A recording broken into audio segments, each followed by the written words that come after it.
Ocean Needs Everyone is celebrating 5 years of saving the oceans. My name's Enzo, and through Ocean Needs Everyone, I help save the ocean by doing beach cleanups, seal and mangrove plantings, making art about recycled plastic, and making films regarding the ocean's health. How can you help save the oceans at home? Well, even if you don't live near an ocean, trash can end up in there eventually, so cut down on your use of single-use plastics. If you see trash on the roads or beaches, make sure to pick it up. Use less gas-powered vehicles, fish responsibly, and help support local organizations. I started my organization when I was 12 years old because I wanted to make a difference. So remember, you're never too young to follow your dreams and make a change. Let's all save our oceans together, one piece of trash at a time. Want to train like a pro? DGS Ninja has you covered with obstacles designed by top athletes. Kevin Carbone, Matt Bradley, Tom Alberti, and Brett Sims. Whether you're dialing in your technique at the gym or training at home, DGS Ninja equipment is built for performance, durability, and safety. Train with confidence. Train with DGS Ninja.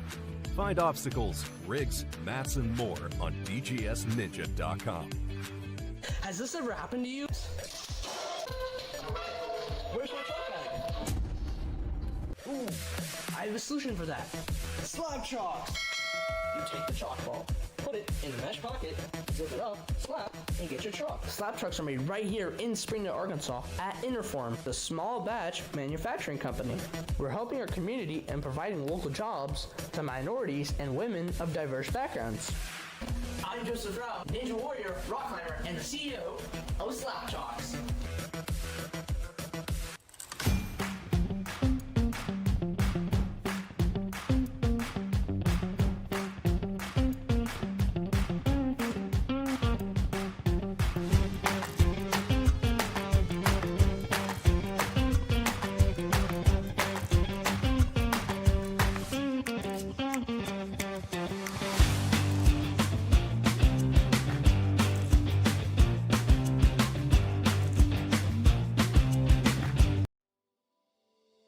Here at Stage 4 Designs, we are all about innovation and athlete safety. We've been doing this since 2015, designing the most innovative obstacles in the sport, and now with our partnership with the World Ninja League, we are very excited to bring some of our best designs to the highest level athletes in the world. For our process, it all kind of starts right here in our digital design. There's a much more deliberate process now in what we do, with our goal being the utmost in athlete safety. So we put everything into our digital design first, make sure it's all gonna work, then we procure the parts. We learned the process and refined it to what we feel are some of the highest quality urethane products you're gonna find in the Ninja space, and that all happens here at our custom-built workbench. A lot goes into our urethane, and we are very proud of the work that we do there. Everything that we build here at Stage 4 is all custom made in-house. It's not like we have a stock of a bunch of stuff. So when you do place an order with us, that order comes through and we basically build everything from scratch. Paint department is scalable. We basically hand paint most things, but some things that require a little bit more spray or bigger, we're capable of that as well. These athletes put these obstacles through some of the most rigorous circumstances that you could think of, and we want to try to plan for every contingency. We never want an obstacle to break on anybody. We always want our stuff to feel solid and not move around a whole lot, so that the athletes can trust their skills to throw the biggest moves that they possibly can on anything that we put out there. Our CNC machine handles all of most of our flat goods. It's the workhorse around here. It actually does a lot of the heavy lifting in terms of cutting things out. We don't do any of our flat goods by hand. We make sure that everything is exactly the same and replicable, so that, you know, if you're doing courses or you have athletes that are going either head to head or the same obstacle that you're gonna find at one Ninja gym is gonna feel exactly the same if you go to another Ninja gym or your home for that matter, so that there's consistency with all of our product. Over the years, as we've added to our suite of products that we offer, we realized that pipe and metalworking is becoming more and more commonplace in Ninja obstacles, and to meet that demand, we've added the ability to do that here as well. So a lot of the obstacles that you'll see that we design and develop are meant to go on truss, and pipes are a big part of that. So we've added a pipe bending station here and look for, in the future, us to offer a lot more innovative obstacles that kind of exist in that space where pipes are a big part of it. So here, everything that we put out is tested by real ninjas before it goes out. We want to make sure that our obstacles can stand all sorts of unforeseen circumstances. We know that Ninja athletes move in ways that are innovative and new, and we want to try to account for as many of those as we can and make sure that those obstacles hold up. So we test everything. Over the last 10 years, Stage 4 Designs has been committed to developing the most innovative obstacles that you're going to find, but also the safest and most reliable obstacles. Our motto here is elevating obstacles. We do feel that on this platform, we can take something that's both fun and creative, but also elevate it to an industry that deserves to stand on its own.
Ocean Needs Everyone is celebrating 5 years of saving the oceans. My name's Enzo, and through Ocean Needs Everyone, I help save the ocean by doing beach cleanups, CO and mangrove plantings, making art about recycled plastic, and making films regarding the ocean's health. How can you help save the oceans at home? Well, even if you don't live near an ocean, trash can end up in there eventually, so cut down on your use of single-use plastics. If you see trash on the roads or beaches, make sure to pick it up. Use less gas-powered vehicles, fish responsibly, and help support local organizations. I started my organization when I was 12 years old because I wanted to make a difference. So remember, you're never too young to follow your dreams and make a change. Let's all save our oceans together, one piece of trash at a time. Want to train like a pro? DGS Ninja has you covered with obstacles designed by top athletes. Kevin Carbone, Matt Bradley, Tom Alberti, and Brett Sims.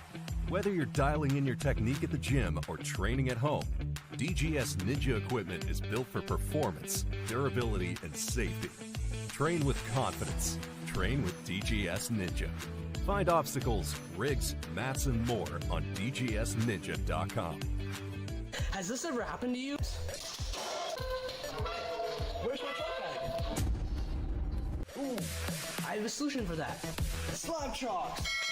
You take the chalk ball, put it in the mesh pocket, zip it up, slap, and get your chalk. Slab trucks are made right here in Springdale, Arkansas at Interform, the small batch manufacturing company. We're helping our community and providing local jobs to minorities and women of diverse backgrounds. I'm Joseph Rao, Ninja Warrior, rock climber, and the CEO of Slap Chalks.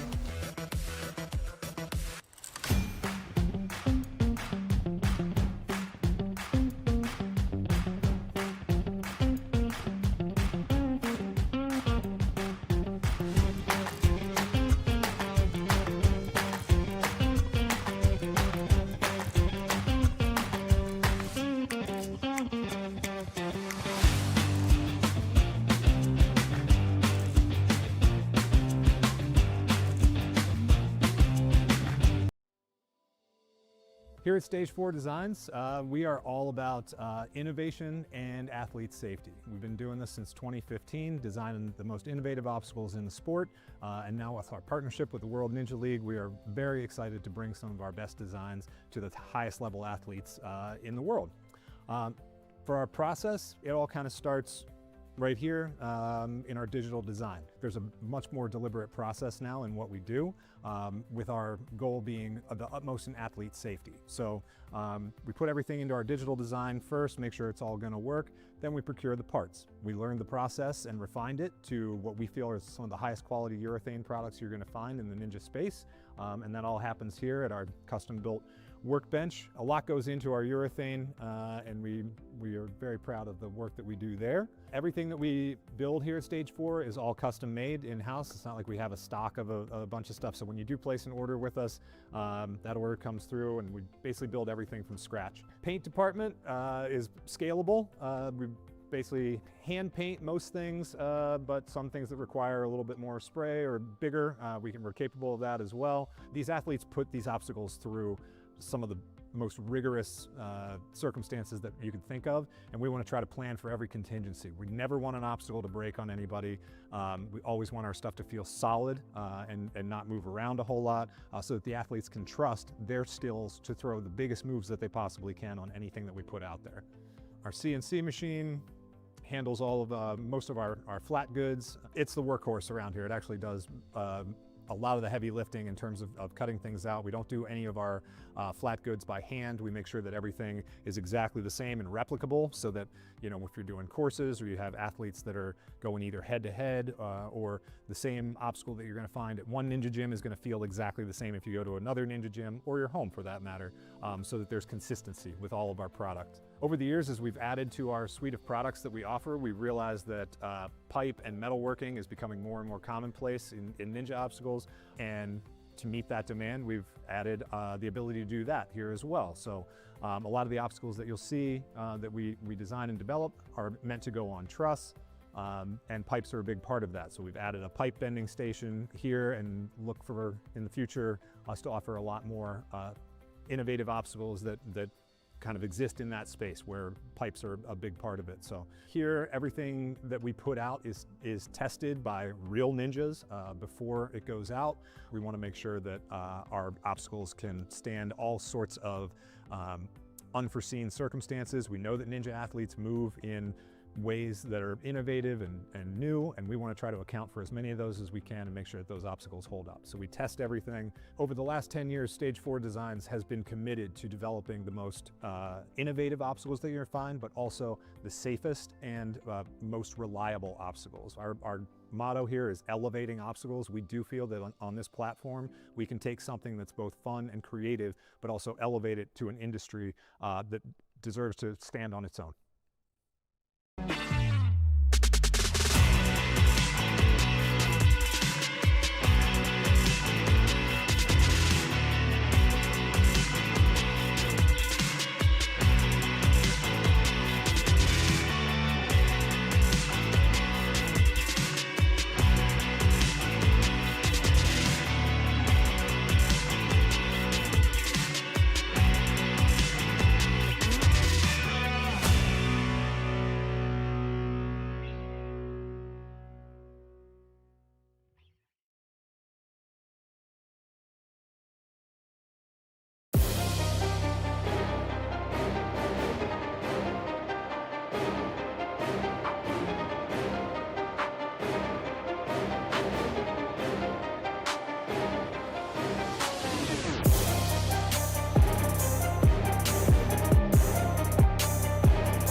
Welcome back, everybody, to the WNL Premier Series Season 4. This weekend, we are out at Vitality Obstacle Fitness in Fall River, Massachusetts, courtesy of our two course designers, Jordan Thurston and Addie Herman, out here.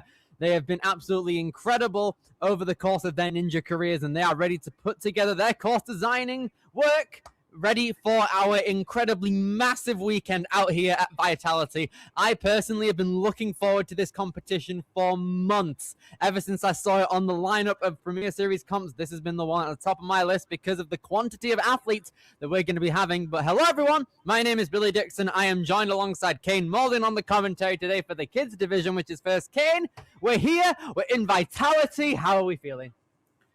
I mean, this is the biggest competition of athletes that we've had in this Premier Series season so far, and this is just a sign of things to come because Ascend isn't too far from home, folks. So let's lay down the ground rules and see what our athletes are playing for here. All right, let's have a look. So, what we have done is we have taken the top 25% of all athletes from the World Championships as well as their season standings within their region, and every single person who fits that caliber has got an invitation to the Premier Series, meaning that they can compete in any of the 14 competitions that we have held throughout the entirety of the world ever since July all the way through to October. On the format side of things, there's going to be two courses that are going to be ran today, the placement course and the challenge course. On the placement course, if you fall, your run is over and it seeds your run order for the challenge course. If you get first place on the placement course, you're going last on the challenge course. Every athlete gets 2 retries on the challenge course, but you can only utilize a retry one time on an obstacle.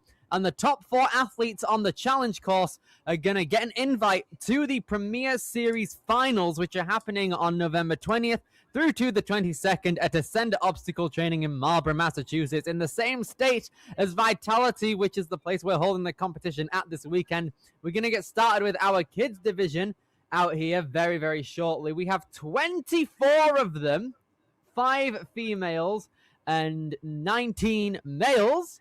Cannot wait for this. It's going to be absolutely madness to see what the course consists of out here, and I cannot wait for it. Absolutely. Now, some stuff worth pointing out is that I believe this is the first qualifier where every division has had more than 4 athletes, though for our kids' female athletes, I do believe everyone is technically safe because Kyla Choquette has already qualified for the Premier Series finals. That was in the Next Level Ninja qualifiers a few weeks ago. So she's just playing for a bit of experience, maybe to get another win, because she did pull away with the gold medal the last we saw her. The Choquettes have been doing very well this Premier Series season. Indeed, they have been. On the male side of things as well, we have Colby Choquette, who was also competing out at the Next Level qualifier. And did he win his division, I want to say? He got 6th, so he still has to get a Premier Series final slot. Right. But I believe it was Cameron. No, it was Colby. It was Colby. It was Colby, I believe. All right, that's fine then. Regardless, the Choquettes, all 3 of them, back in action out here for the kids division at Vitality. I'm also noticing a bit of international representation with Akil Mignot coming out of Quebec in Canada. So French Canada being represented. It is close to Massachusetts, in all fairness. So there is some nice international representation on that side of things. And in terms of international representation, I want to have a look at the next couple of qualifiers that we're holding soon, because in 2 weeks we're taking a week off after this comp. But in 2 weeks we head over to the UK for True Function Ninja Training Ground. It's only 2 weeks away, and I've barely done any training, so I need to get ready for that. On September 12th and 13th, Life Force is going to come after that, September 19th and 20th. That's in Washington. Then Dexterity Depot in Pennsylvania, District 44 for some more international action in France. Albany Ninja Lab, which is in New York. Fit Set Ninja is in Canada, so that's our final international qualifier. Then in the M Lab in Ohio, that's our final qualifier in general, before we head over to the Ascend Obstacle Training Finals, which are happening here in Massachusetts. It's going to be absolutely insane. I cannot wait for it, but we're still basically halfway through on the 7th qualifier out of 14. This here marks the halfway spot for the Premier Series, and it's only going to get more insane from here, starting with our kids division here at Vitality. They have a massive team out here, not only at Vitality, but at Ascend and at neighboring states as well. There'd be some people from New York and like other places in the Northeast that might come along here to compete for this weekend, and it's going to go off. I cannot wait. Yeah, there's a lot of crazy stuff coming up still. I'm very excited for Life Force. Obviously, the Vitality we've all been collectively anticipating, and for good reason. We have over 140 athletes here today. Not today, across the 2 days. The weekend. We have 70 today, though. Yes, 70 today. It's going to be absolutely insane. That means there's going to be over 100 runs happening today due to the fact that there are 2 courses being ran per athlete. If there's 70 people, that's 140 runs that are going to be going on today. That's going to be mental, full of so much future potential for their sporting careers as ninja athletes. These kids, only 6 to 8 years old, honestly. So in that respect, we can see a lot of this talent possibly being transferred later on in later divisions as well, because not only do we have the kids today, but we have the mature kids division and the preteen division happening at 12:45 p.m. Eastern time, and preteens happening at 4:45 p.m. And then tomorrow, the amateurs start out at 9 a.m.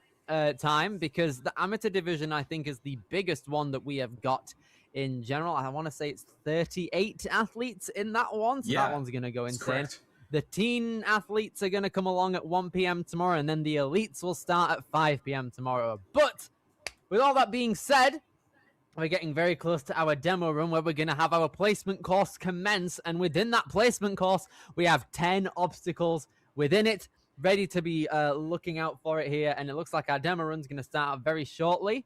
We have a great team of athletes out here getting ready to go. I believe that's Noah Munia. If it is, then I think he needs a haircut. That fringe is very long. But regardless, it's going to be mint to see out here what both Jordan Thurston and Addy Herman have cooked up. And because they are course designers, they go through to the Premier Series finals automatically, since if you are on the team preparing for this, you're able to go to finals. So I'm expecting big things from Noah, Addy, and Jordan, because I believe if Noah's on the team, then you're able to go as well if you're helping out with stuff. Now, I remember that happened to a few people last year. But regardless, we're going to be having our demo run. We're going to start with these lily pads out here. Nice bit of agility to start things out. And then on hanging out, I'd assume that just goes straight into some upper body type stuff. So that's going to be very, very cool to see too.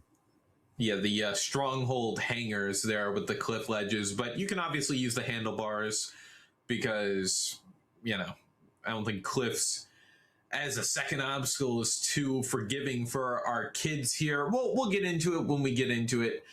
But overall, this is a pretty long placement course as well. 10 obstacles is a little unusual, I would say.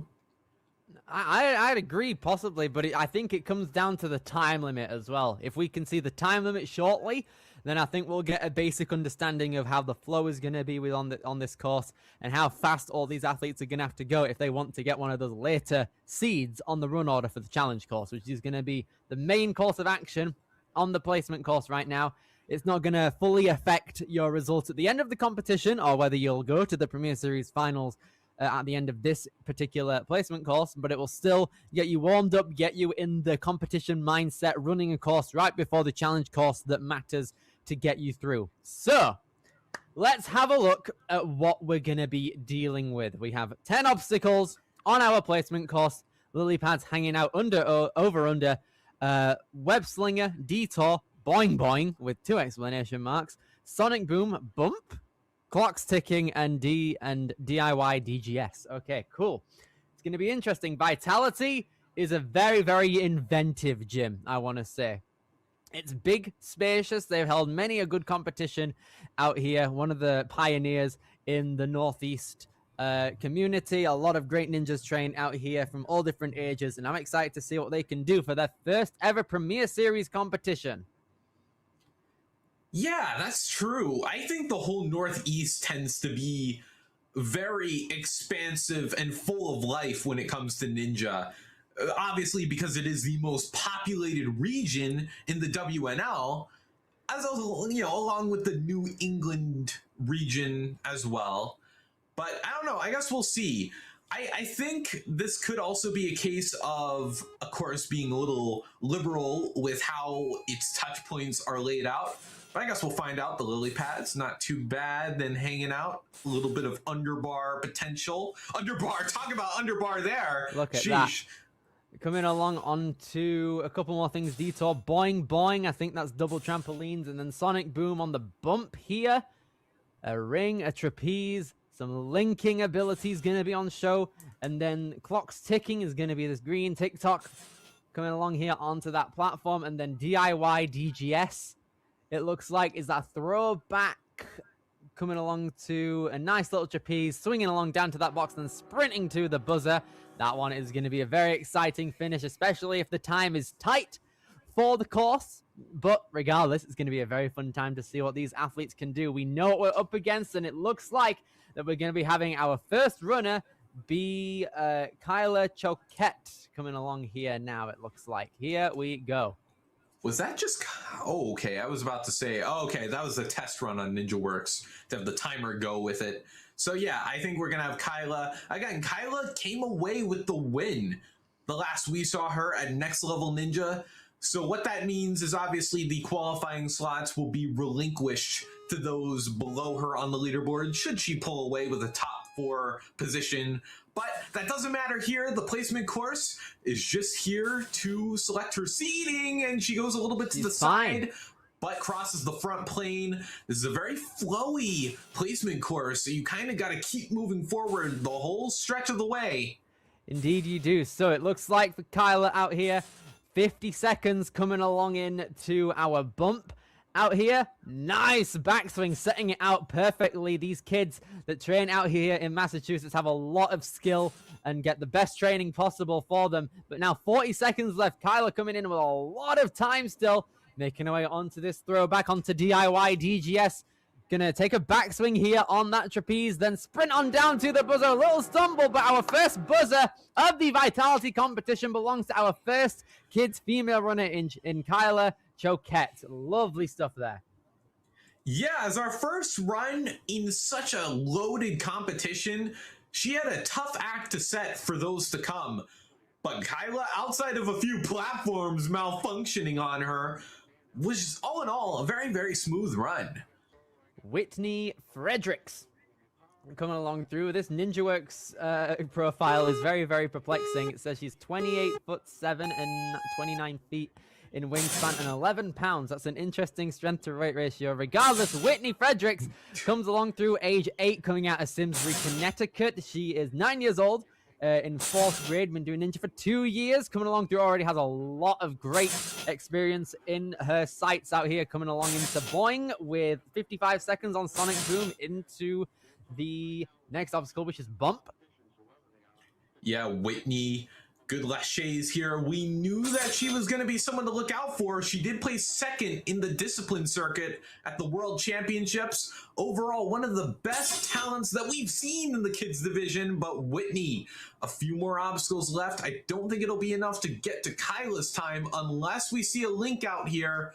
And I don't think the extra swing is going to help matters, but a buzzer is still within question. She has an eternity left. Here she goes. Brilliant stuff there. Whitney coming in 55 seconds on the clock there. This is a very good opportunity for our girls and guys to be getting buzzers on our course. This is going to be absolutely brilliant to see who can ultimately get the fastest time. Overall, it might already be completed with Kyla going first, but regardless, we're coming along in next to Clara Isadorchik Curzon, coming along through out of Ridgewood, New York. She's competed 23 times throughout the season. We're going to be seeing high numbers in that category a lot due to the fact that the Northeast has a lot of regular WNL season competitions going throughout the year.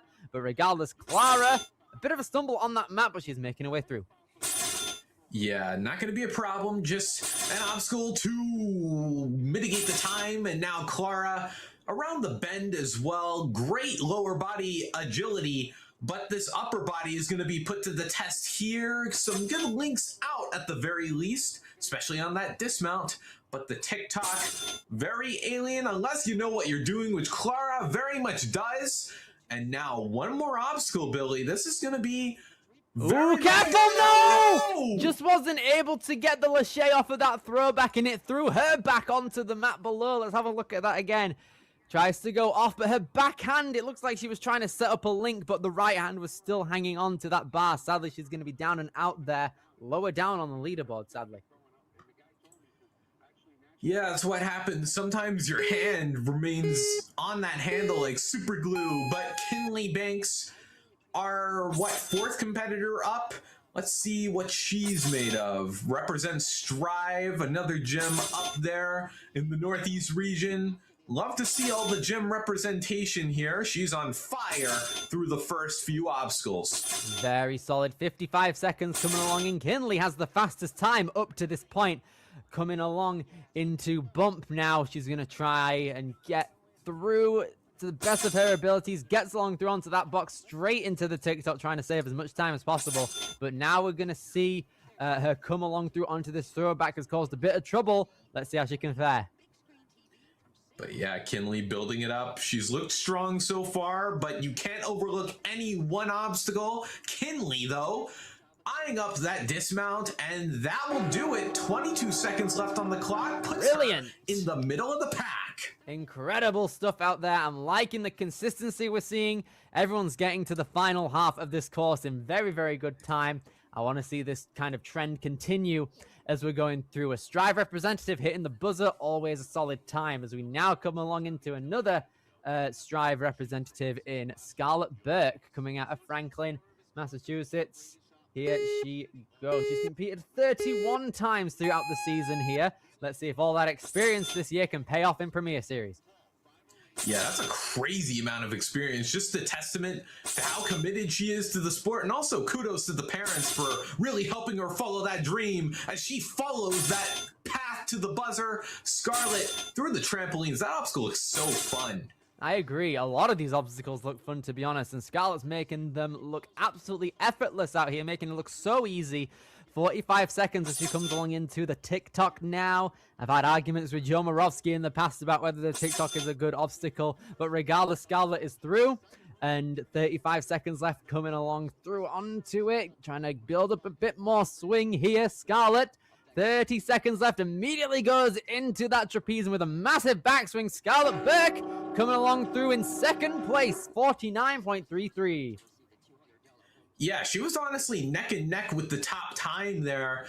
Look at that powerful throw on the Lachey. That is the kind of technique that we've come to expect out of competitors who have, what, 30 plus competitions under their belt? Impressive stuff. We have one more kids female athlete left. This is going to be Lyra Rapsinski. It's a bit of a tongue twister. Here she goes, coming along through. Lyra tries to get a quick backswing onto the platform. It's going to take one more. No one's done that yet, but I like the control and recovery. Just over a minute now as she makes the turnaround onto these mats, and now moving along into these steps here. I should be careful on those steps so that no one's had any problems with it so far. Lyra continuing through.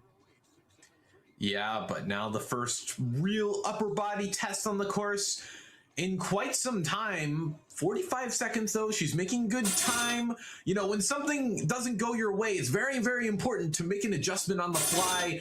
A fundamental part of Ninja. She stumbles over the platform, but that's gonna be enough. Lyra now going toe-to-toe with this throwback, but no throwback move will be needed. Just a throw straight up, through and through to the end. And, oh, misses the buzzer, just tripped on that mat, but regardless, comes on through 55.58 to the buzzer. Great stuff there. It looked like she had to absorb a lot of impact on that final trapeze right before the dismount there, but regardless, she was able to make it through in very good time as we now move on to the kids male division. Next up, well done to all of our females coming along through. Kyla Choquette being the first place runner, 45.27 seconds being the top time so far. So let's see if our first kids male competitor, who is Jameson Welsh, or Walsh even, coming along through out of Franklin, Massachusetts, out of Strive. Let's see how he fares coming along through. Yeah, we have a lot of kids male athletes to go. 18 competitors. Jameson got to lay it all out on the table, but I think he can do that. 15 competitions under his belt, which I guess isn't too out of the ordinary, but when the competition is so packed closely together in experience, it can be a really exciting bout of competition. Indeed, it can. And with that comes a race to the buzzer, especially in the placement course, where a later placement may help you out, seeing a few more people take on the course when it comes to the challenge course. Is he wearing some Enzo socks as well? That might be Enzo socks. I have some in my drawer upstairs, but I'm not wearing them at the minute. So let's see if Jameson Walsh is able to pull along through and set a good example for our kids male division. It's going to be a big one. Due to the fact that there are so many male athletes out here. It's weird to think that we have 18 kids males and only 4 of them can go through. Yeah, that's true. We haven't seen a ton of this where every division kind of has to fight now for their 4 slots. And I think that is when the Premier Series format really begins to shine, when nothing is guaranteed and you have to give it your all to hopefully ensure your safety in the Premier Series finals. It's going to be a big one here. Jameson Walsh coming along through, starting things out. Being a bit iced at the minute on the start line. We're just fixing a couple technical issues behind the scenes. But regardless, Jameson is going to be setting a good example here for all of the fellas that are going to come along after him. 17 runners after Jameson. Let's see if he can set a fast time to put the pressure on the rest of the competitors in this group. Yeah, Jameson also, I believe, wearing the Strive Ninja shirt. Very recognizable, especially in this gym with its color scheme and whatnot. Here we Here we go. go. Jameson off to the races. Careful And you see there. First reach Yeah. out, nearly missed it, but he was able to recover very well. 1 minute and 5 seconds as he makes the underbar move and now sprints across to the rest of the obstacles on the next parts of these courses here. 55 seconds, making his way through, bounding across those trampolines onto Sonic Curve, and now the next obstacle here, trying to break it through in a fast manner. Yeah, moving super aggressively throughout these obstacles, trying to spend as little time in the air as possible, because if you don't have anything to push off of, you're losing time, basically. But Jameson already onto the final obstacle with 32 seconds, making great time, but he's got to build it up just a little bit more if he wants to clench that buzzer. Lovely stuff there, and he comes along. Oh, a bit of trouble on that dismount block, but 52.93 seconds. It was a bit of a difficult run for him, Jameson, but regardless, gets to the buzzer with a couple of difficulties included, but he was able to make it in a very solid time. Yeah, that's true. And I think it's better to finish in a slower time than to go fast and not finish at all. So all works out for Jameson. Charlie Katz now coming out of Sharon, Massachusetts. Backwards cap. We know he's serious. Let's see how he can fare. We know what the pace can be set like. So let's see if Charlie can move any quicker. Let's see him out on this course. Yeah, first things first, the lily pads, and now carrying that weight through the second obstacle, the underbar, just a step in the mud. Now he's just got to move right along. These platforms are honestly kind of the hardest part because they're a little unsteady. Charlie got a little lost in the sauce. That might cost him a little bit of time, but he is a little taller than Jameson, so let's see how that'll help him out here. This is good. He's got 45 seconds coming along through onto this big lache that he wanted to link, but that box is a bit far away, as well as it having another trapeze there. But now he comes along through onto this TikTok. Is he going to go immediately on this one? Yes, he is. But now 30 seconds left for the throwback. It's caused a couple of issues within the past couple of runs. But let's see how he can fare, trying to get enough swing, powering through onto that bar, and he gets it. His shoulders jolted a little bit, but he looks to be okay. Charlie Katz making his way through onto the buzzer with 58.57 seconds. Yeah, all in all, a very smooth, calculated run. He got a little confused midway through, but in the end, he was able to conquer his demons and get through to the end. Now then, we have got a Canadian competitor coming up now. It's going to be Akil Minio coming along through. I hope that is pronounced that way. Coming out of Granby, Quebec now. Here he moves, trying to set the precedent, trying to get these Americans on his side here. But here he goes, moving along through, trying to set the fastest time for the Canadian fans watching from home. Here he goes. Yeah, moving super strong. Bear in mind, he probably will be there for fifth set, but Achille is now into the laches. Let's see, is his tech? Oh, he tried to go for a link, but second-guessed himself. This is very solid at the minute. He's moving his way through the TikTok with a solid amount of speed and gets off the box, but how is he going to fare on the throwback? Yeah, Achille Minu building it up once more. We know he has some solid lache tech, reaches up to the bar, and that may be enough for the top time. It is lovely stuff there. We saw him get to the buzzer in 47.88 seconds. Well done to Achille out there, getting along through a nice linking motion off of that trapeze as well. Saved a bit of time, immediately reaching out for that stationary bar. Very good stuff. We still have 15 more competitors starting out with Finley McKenna coming out of the Ascend team, it looks like. Getting ready to go. The stance means he's in a serious mood coming along into this placement course, and he is off and running. Yeah, very comfortable in his own element, no doubt, as his home gym. He's immediately off of the stronghold 8 hangers, I believe they're called. Finley quickly around the bend, cutting corners, but not that corner. Finley, okay, some big bounces. Finley on the shorter side, of course, is going to make that a little harder to get up to that booster block, but he's going to keep on keeping on here. This is very solid. He's got 47 seconds coming along in. He's in the lead by nearly 3 seconds. Finley McKenna makes the massive jump over to that box and immediately is going to come along into this throwback. Here he goes. 35 seconds. He's trying to make that final backswing to get onto that trapeze. One more backswing, and with 30 seconds left, he makes the dismount and gets to the buzzer in the top time. 46.45 seconds. Oh, man.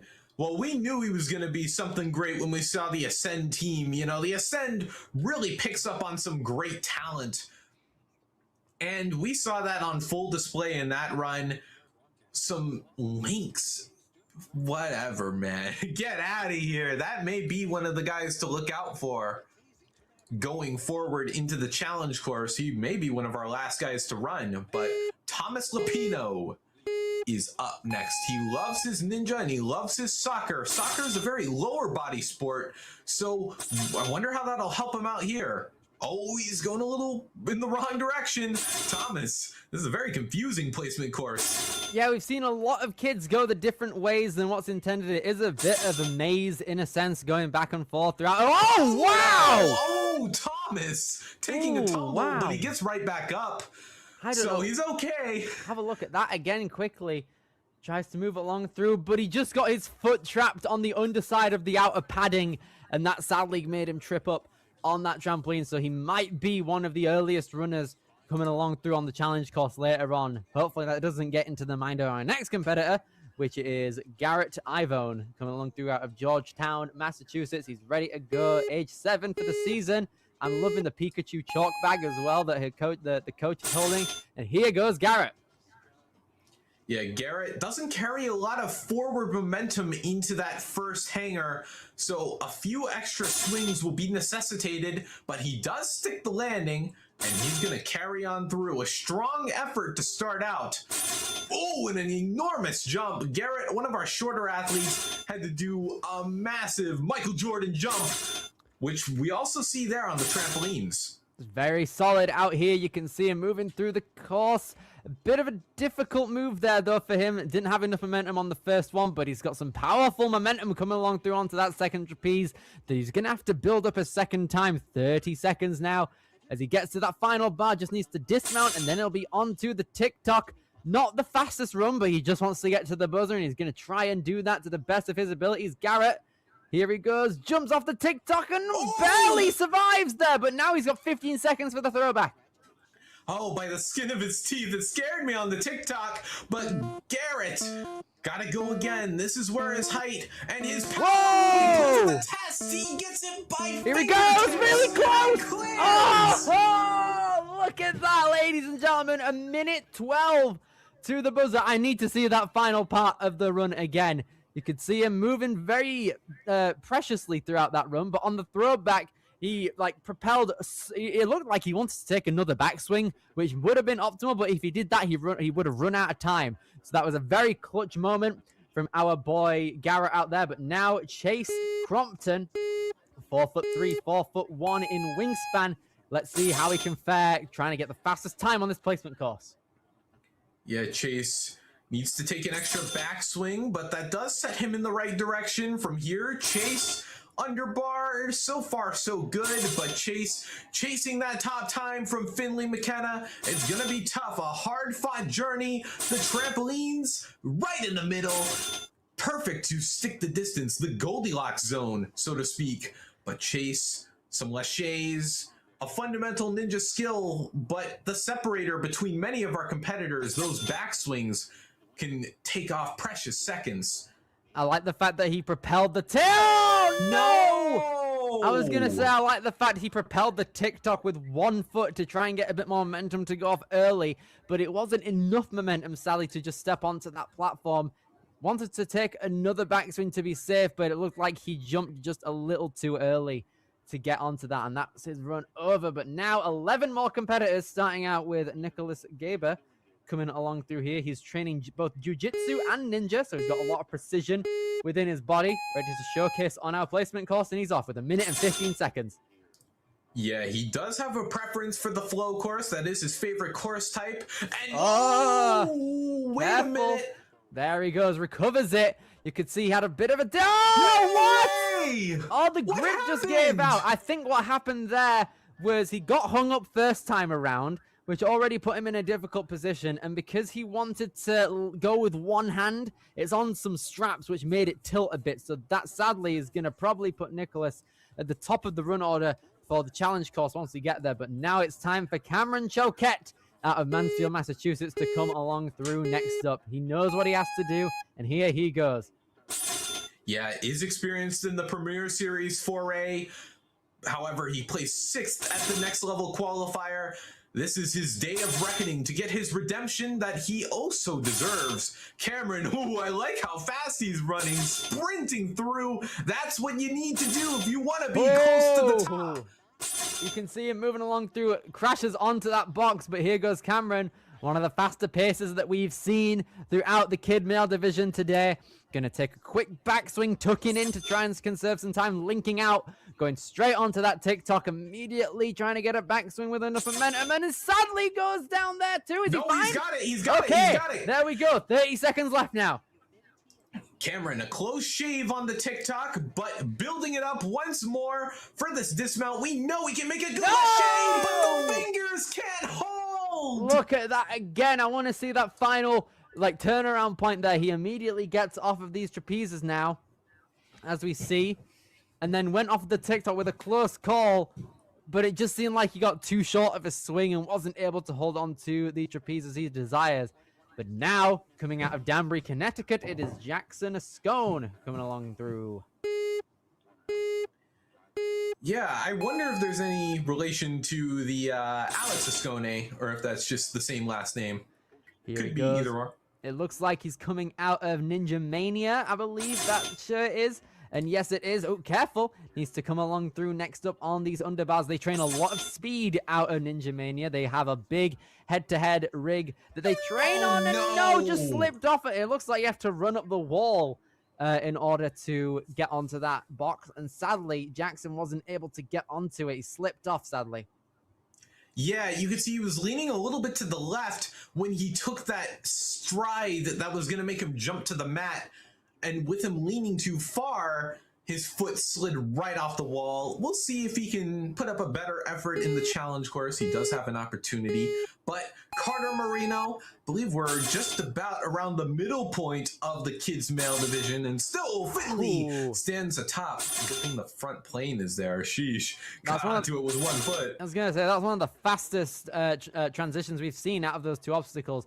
You can see Carter kind of slipping on these slanted platforms here, but you can see he's making his way through at a very solid pace. 50 seconds left to go. He started Ninja when he was 5, and he is now 7. He's got that experience from 2 years already on the Premier Series course right here, linking out. And with 40 seconds left, comes along onto the TikTok. Coming along onto the last obstacle now, the throwback. Okay, Carter gets onto it. He started a little rough, but when he got established, that was when his technique really began to shine. Carter Marino gets onto the podium. Very solid. He's currently in 3rd place with that buzzer. 49.02 seconds to it on the placement course. A very solid run. One of the most consistently fast movements we've seen throughout the entirety of this division. But now we come on to Tommy Moore, coming out of Concord, Massachusetts. Competed 14 times throughout the regular season. It's going to be a big one for him. He's known what all of the paces have been like, but let's see how he can fare on his own attempt. Yeah, very experienced. 14 competitions. That's 2 competitions per year of life. So we know this isn't his first rodeo. Tommy quickly through the 3rd obstacle. We knew that would be no problem for him, as was the 4th obstacle. This is pretty good at the moment, Tommy. Oh, no way! His hand! Tapped. Another slip up on the trampoline. It looked like he hit his stomach when he was on the way to it. Hopefully he's okay once he comes over to the challenge course. Let's have another look at that again. Yeah, just another trip up, and it looks like his stomach just ran right into the upper rim of that trampoline. So hopefully he's okay. We have 6 more athletes left to go, starting out with Bentley McGreechy coming out here now, coming out of Portsmouth in Rhode Island. Again, a member of Team Vitality, though, it looks like. Here he moves. He's got 1 minute and 15 on the clock. Going to be a big one here. Let's see if the home gym advantage is able to help him out. Yeah, looking very comfortable. So far, so good. Now, from here, the 3rd obstacle. Just a stick in the mud now for Bentley. As he gets comfortable, gets into the groove. This trampoline, don't get caught on the padding like our last competitor. And Bentley is now eyeing up these bars. He's doing a good job so far. 45 seconds, solid linking motion. You can see he put his legs back very far on both of those swings, but now down onto the TikTok. Already a lot of momentum. Nearly stepped off it accidentally, but was able to generate more momentum that way which was kind of insane. But here he goes, 30 seconds. Comes along through onto the TikTok now. Tries to bag a lot of momentum as he goes over to the trapeze. Hangs on. Going to try and get that final swing, running over to the buzzer, and Bentley comes along in 5th place. A powerful hit of it. He jumped for that thing, which I guess jumping and running is something that can be used to describe that whole run through the placement course. That dive, it looks like Tom Cruise on that Mission Impossible type beat. Brilliant stuff so far out of our kids athletes. We now are in our final 5. We have Colby Choquette, the 3rd Choquette in the kids division, to come along through now on our placement course. He's popping along through though. Colby, very solid stuff out here. Already saved a second and a half over the rest of the competitors. We know that Colby's going for that top time. Yeah, and he did it in Next Level Ninjas. Oh, no, is he okay? No! He's out! Colby, what an upset! Are you kidding me? Bro, that was so close. Unfortunate mistake there. He ran across those trampolines, just missed his footing going right before the final step, and that ultimately made him slip off. So he's going to probably be in the middle of the run order now. Speed kills. Indeed, it does. But now, final 4, Will Loeffler coming along through now. He's 4'8" in both height and wingspan, and he was the 2026 world champion this year at the World Championship. So here goes Will. He's got a lot to prove here at Premier Series, hoping to get a Premier Series title as well in November. But the first placement course is definitely not proving to be any threat to him so far. Yeah, and he's been one of our quickest paces to this point. Again, 33, our most experienced kid we've seen today, and he links. We're seeing it on both his play. Oh my gosh! No, bro! Are you for real? Oh no! What was that on the TikTok? I think that was just the foot tap. Let's have a look at that again. Our world champion down and out on the placement course, sadly. Yeah, that right foot sadly just tapped down, and that's gonna be it for our world champion runner in Will. Hopefully he gets redemption coming along into the challenge course. High expectations around the board. But next up is going to be Constantino Sapelas Haywood coming along through here. He is hailing from Queens, New York at just 7 years old, and this is his second year competing. He's moving along through very okay, but hopefully the fact he's just seen a world champion go down isn't in his mind. Just needs to run it at his own pace, and he's doing that expertly right now. No, he's not! Sadly, he's down and out there. What's going on our placement course? Let's have another look at that. You could see here, running along through it, just looked like he had a trip up right before the wall, and he slipped off right before the platform. Starting to show its teeth, this placement course, for our final couple of competitors. Connor Burke is now going to be next up. Yeah, another very, very experienced athlete. Let's see what he can do. I think, honestly, yeah, it's going to be best to run your own race instead of gunning for that top time. Obviously, if you are capable, then totally go for it. However, it's not worth making a silly mistake and running early. He's doing good so far. Nice underbar move as Connor makes a massive jump over to that blue mat, as he rightfully should. Onto those steps, immediately bounding over across onto these trampolines. A big jump. Gets the right foot orientation coming into our next few holds. Yeah, he's moving carefully, but very calculated. Nice link, almost. He set himself forward with the momentum and is going to get an established jump onto the TikTok, but only for a moment as he takes his weight off. One backswing and he's off. 30 seconds now. Connor, again, it's better to finish and in a slower time than to not finish at all. No! That final lâcher was sadly what dealt him in there. Having another look at that again, he was moving incredibly throughout the first half of the course, but having a look at that again, just that throw back, couldn't conserve enough momentum going forward to grab onto that trapeze. But now, final runner of the placement course, going to be Lavi Loth, coming along through, coming out of Sharon, Massachusetts, competed 5 times throughout the regular season. Lavi is off and running as our final competitor on placement. Yeah, immediately bumps out to that first ape hanger and is immediately off. One step is all you need to cross the front plane. Reckless abandon through the warped wall. We saw plenty of people slip off that, but Levi, few steps, hop, skip, and a jump through those 2 balance obstacles will be all he needs. Couple links to those bars throughout, and hopefully an exit route soon. Yes, here he goes. Levi Loth popping along through off of that TikTok. Nearly doesn't make it, but he's able to pull through. He's got 35 seconds left coming onto this TikTok here.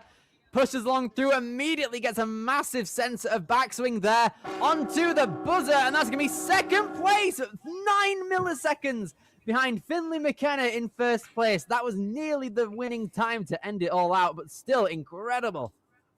Yeah, it was neck and neck the whole time. I think what gave him so much time was when he immediately went off the throwback to that trapeze, a move that saw many of our competitors fall outright. He handled so comfortably, and that leaves us with 8 finishers out of what are how many competitors in the kids' competitors, I think 7 to 18.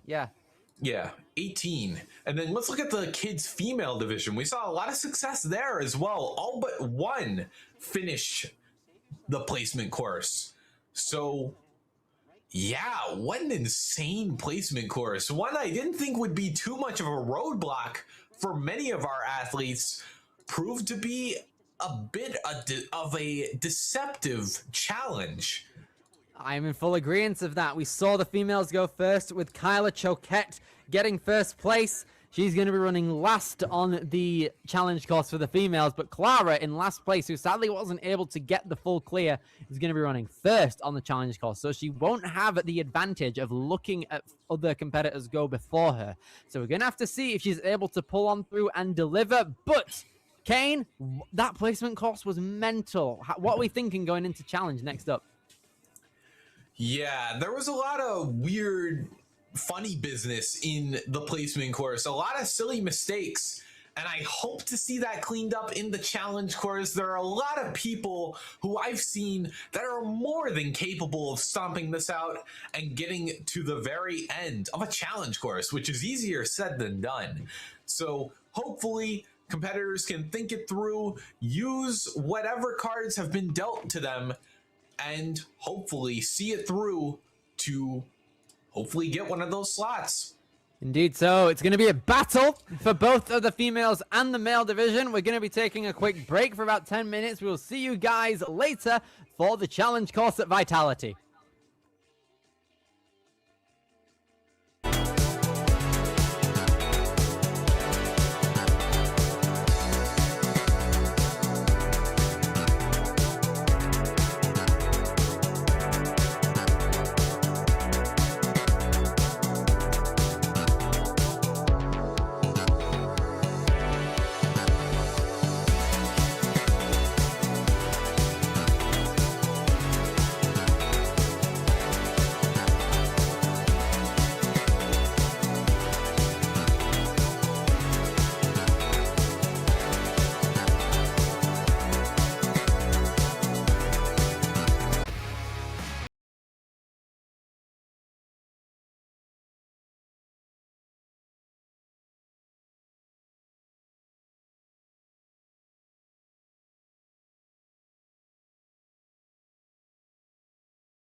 Ocean Needs Everyone is celebrating 5 years of saving the oceans. My name's Enzo, and through Ocean Needs Everyone, I help save the ocean by doing beach cleanups, CO and mangrove plantings, making art about recycled plastic, and making films regarding the ocean's health. How can you help save the oceans at home? Well, even if you don't live near an ocean, trash can end up in there eventually, so cut down on your use of single-use plastics. If you see trash on the roads or beaches, make sure to pick it up. Use less gas-powered vehicles, fish responsibly, and help support local organizations. I started my organization when I was 12 years old because I wanted to make a difference. So remember, you're never too young to follow your dreams and make a change. Let's all save our oceans together, one piece of trash at a time. Want to train like a pro? DGS Ninja has you covered with obstacles designed by top athletes. Kevin Carbone, Matt Bradley, Tom Alberti, and Brett Sims. Whether you're dialing in your technique at the gym or training at home, DGS Ninja equipment is built for performance, durability, and safety. Train with confidence. Train with DGS Ninja. Find obstacles, rigs, mats, and more on dgsninja.com. Has this ever happened to you? Where's my truck bag? Ooh, I have a solution for that. Slab chalks! You take the chalk ball, put it in the mesh pocket, zip it up, slap, and get your chalk. Slab trucks are made right here in Springdale, Arkansas at Interform, the small batch manufacturing company. We're helping our community and providing local jobs to minorities and women of diverse backgrounds. I'm Joseph Rao, Ninja Warrior, rock climber, and the CEO of Slap Chalks.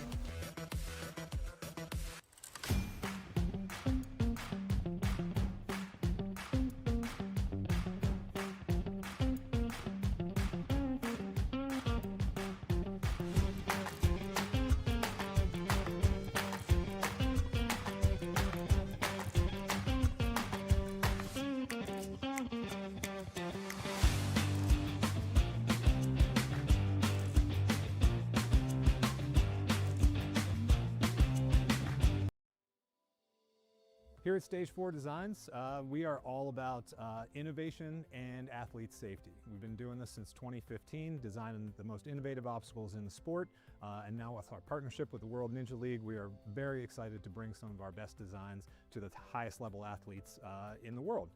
For our process, it all kind of starts right here in our digital design. There's a much more deliberate process now in what we do, with our goal being the utmost in athlete safety. So we put everything into our digital design first, make sure it's all going to work, then we procure the parts. We learned the process and refined it to what we feel are some of the highest quality urethane products you're going to find in the Ninja space, and that all happens here at our custom-built workbench. A lot goes into our urethane, and we are very proud of the work that we do there. Everything that we build here at Stage 4 is all custom made in-house. It's not like we have a stock of a bunch of stuff. So when you do place an order with us, that order comes through and we basically build everything from scratch. Paint department is scalable.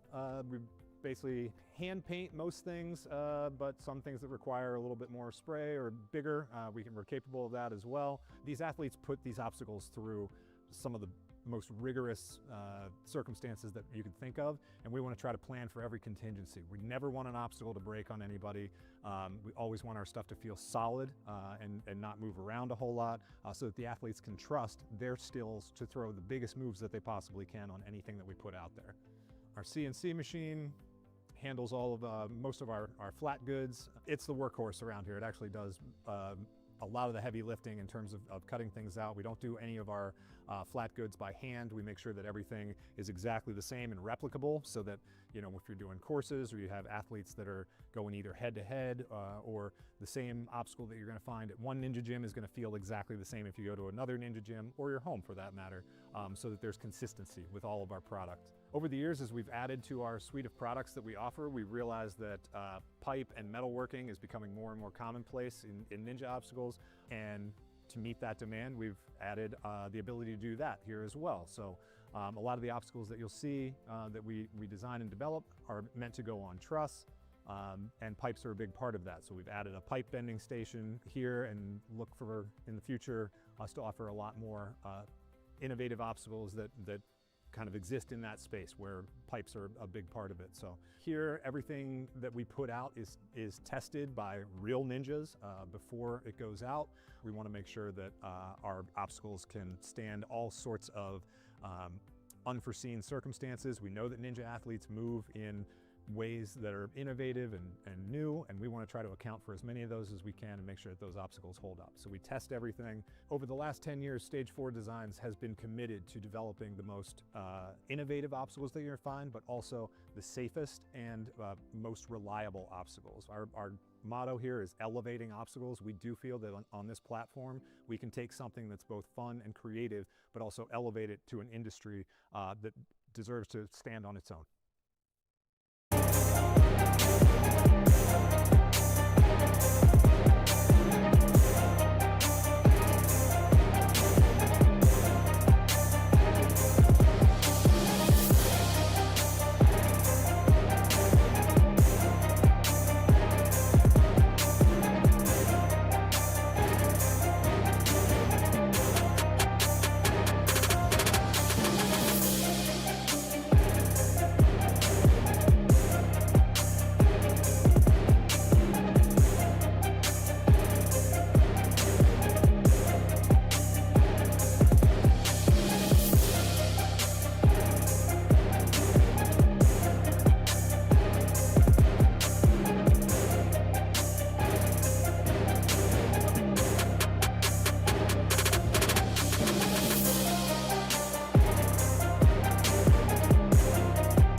Hello everybody, welcome back to the WNL Premier Series Season 4 Qualifier Vitality Obstacle Fitness in Massachusetts. My name is Billy Dixon. I am joined alongside Kane Malden here for the Kids Division. We're about to start our challenge course. Yeah, I think to describe what we witnessed with the placement course, it was a bit of a roller coaster, all things considered. We started out with a lot of finishers in the kids female division, but then the kids male division had a lot of competitors come up short in ways I wasn't expecting. I agree. I think we saw like a fail on at least like probably 70% or more of the obstacles within the placement course. And I think we just got word that the challenge course is going to be 4 minutes long in terms of the timer, which is kind of insane to see. But we're going to be having a look at our obstacle list very shortly. But on the challenge course side of things, every athlete gets 2 retries, but you can only utilize a retry 1 time on an obstacle.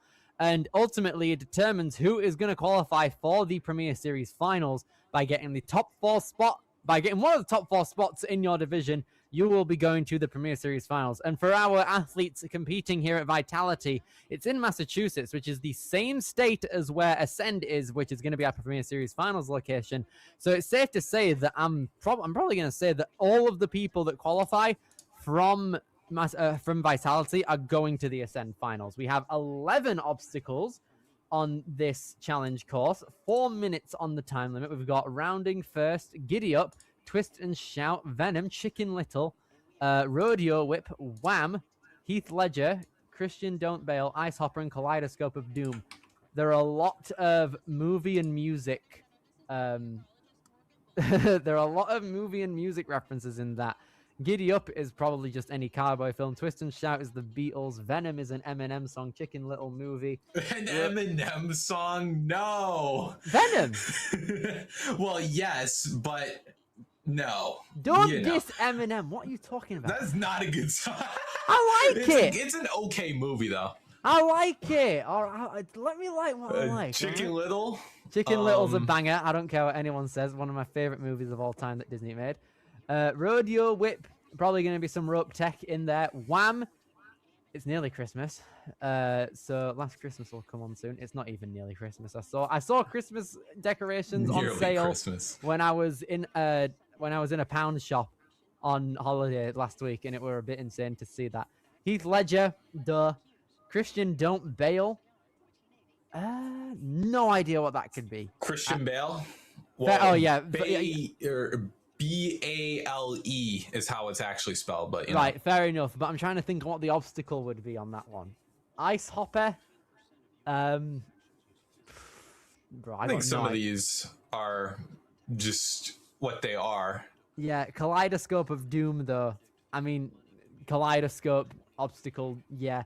But if they're trying to go for like a reference on each of the obstacles here, then they've done a good job on a lot of them, to be honest. I'm like, this is probably one of my favorite named courses that we've seen. Venom made me laugh.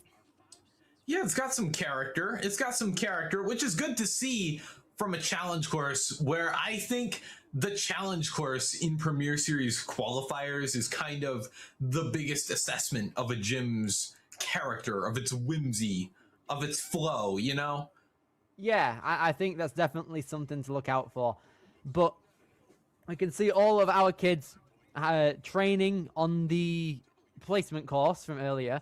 But we're going to be having a look at our demo run of what all of these obstacles consist of out here, which is what I'm very excited to see. 4 minutes, I believe, is going to be the time limit.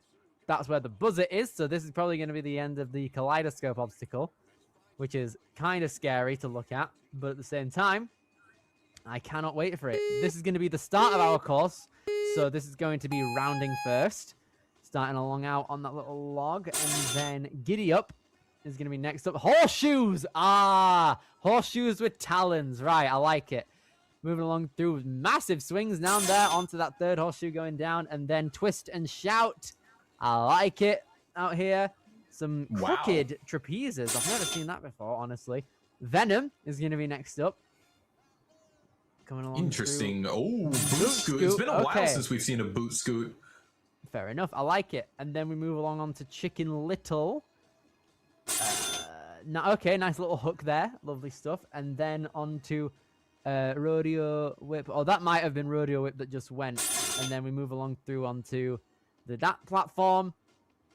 Let's see what the next obstacle is going to be. It looks like onto that sky hook.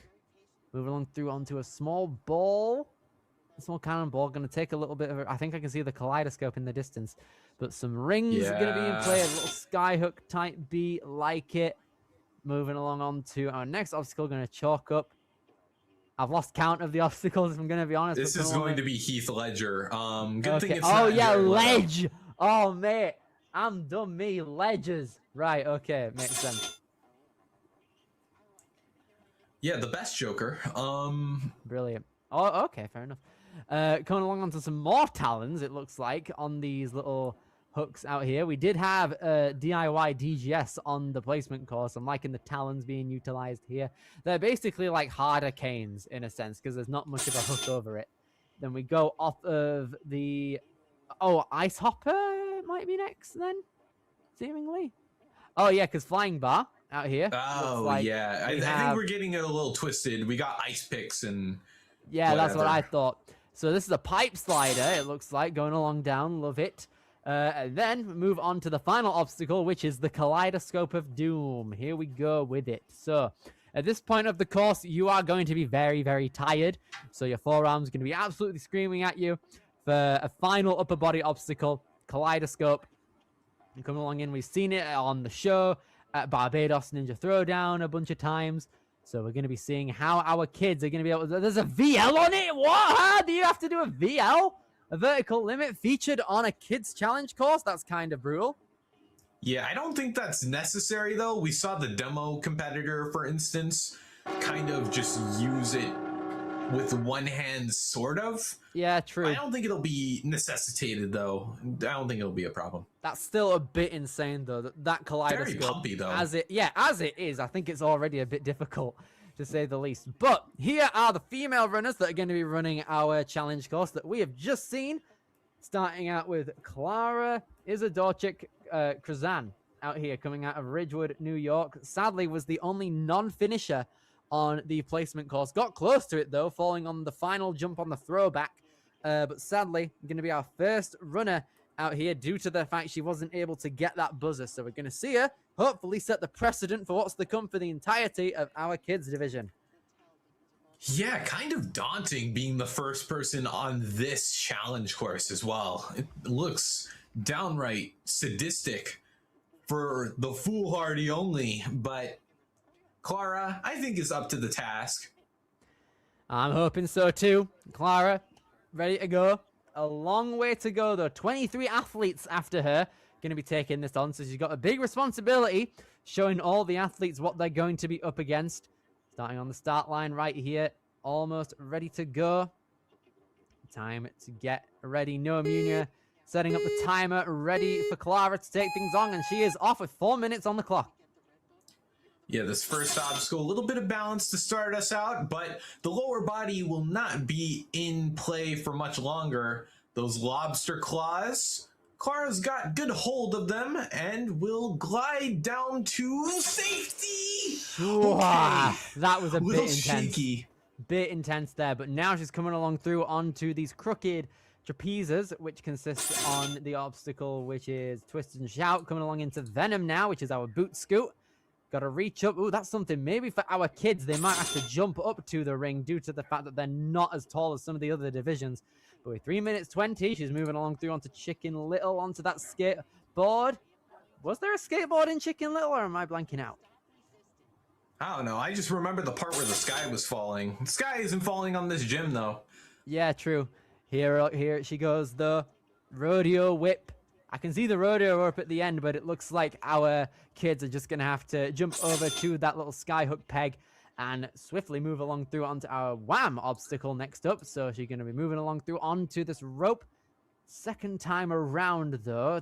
Wasn't comfortable with her first attempt. 2 minutes and 40 seconds, though. Let's see how she can fare coming along into these next few moves. Oh, misses that cannonball. Going to be hard to recover since it's moving away from her at some points. Maybe out here. Nearly. Oh, come on, give it to her. It's a tough grab as well because kids don't have a lot of lock-off strength, so she's got to get a lot of swing, if anything. That's probably going to be the only way she can ford the gap, but the grip is evading her. I'd assume that this is a very painful one. I'd assume probably locking off. No, never mind. Okay, she's got it right, as I say. But here she moves along. Has got hold of the cannonball, but she wants to try and build up a bit of backswing.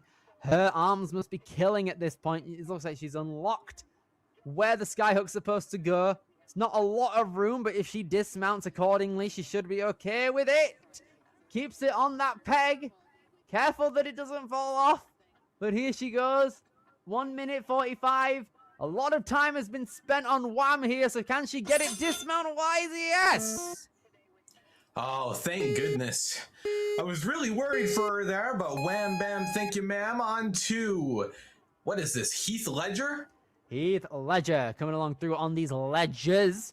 1 minute and 30 seconds trying to get that big reach over. She's got it. The grip on Clara right now is next to no. Oh, I love it. Here we go. 1 minute, 20 seconds. Unrivaled out here, we say. Clara, a bit stuck though. She's on the little... Oh no! Nearly had it there. So it looks like her first retry is going to be used up here, possibly. Oh, wait, no. Is that the end of her run because she overstepped the platform, possibly? I think that is. Oh, no.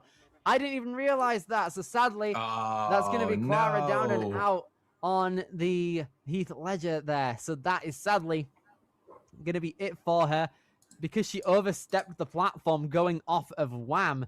That ultimately used up one of her retries there, and that was ultimately the last attempt on the Heath Ledger right there. So, still a good effort from our only non-finisher on the kids female course, and that may be enough because only one of our competitors is not making it into the Premier Series finals.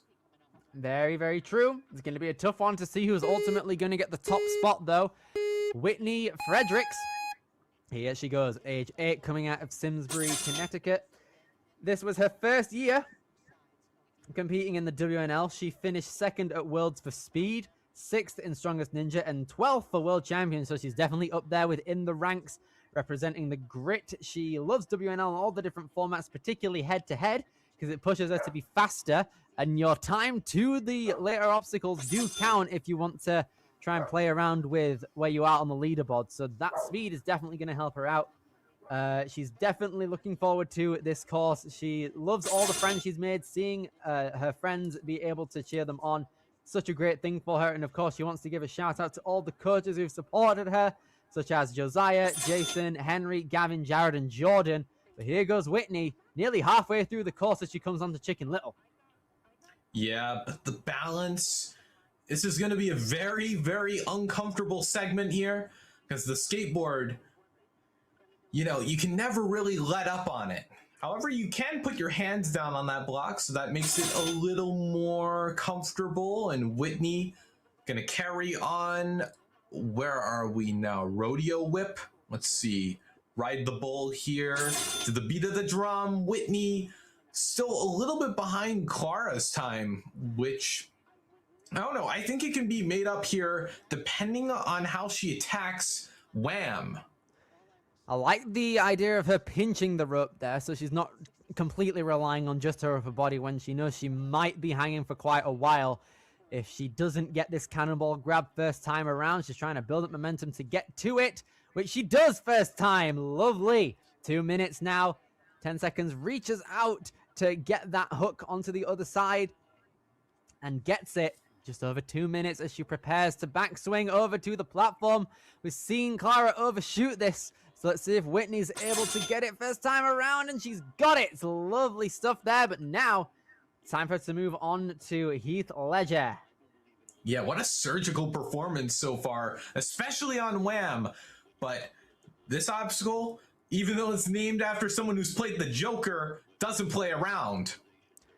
But Whitney is in first currently 17 seconds ahead of the rest of the field here, trying to delay her backswing on that small little ledge. This is tough here, but she's got the grab on that final cliff. So with 1 minute and 23 seconds, she dismounts and is now on to the 9th obstacle, which is Christian Don't Bail. Yeah, another really awkward tech obstacle where you have to maneuver the objects around.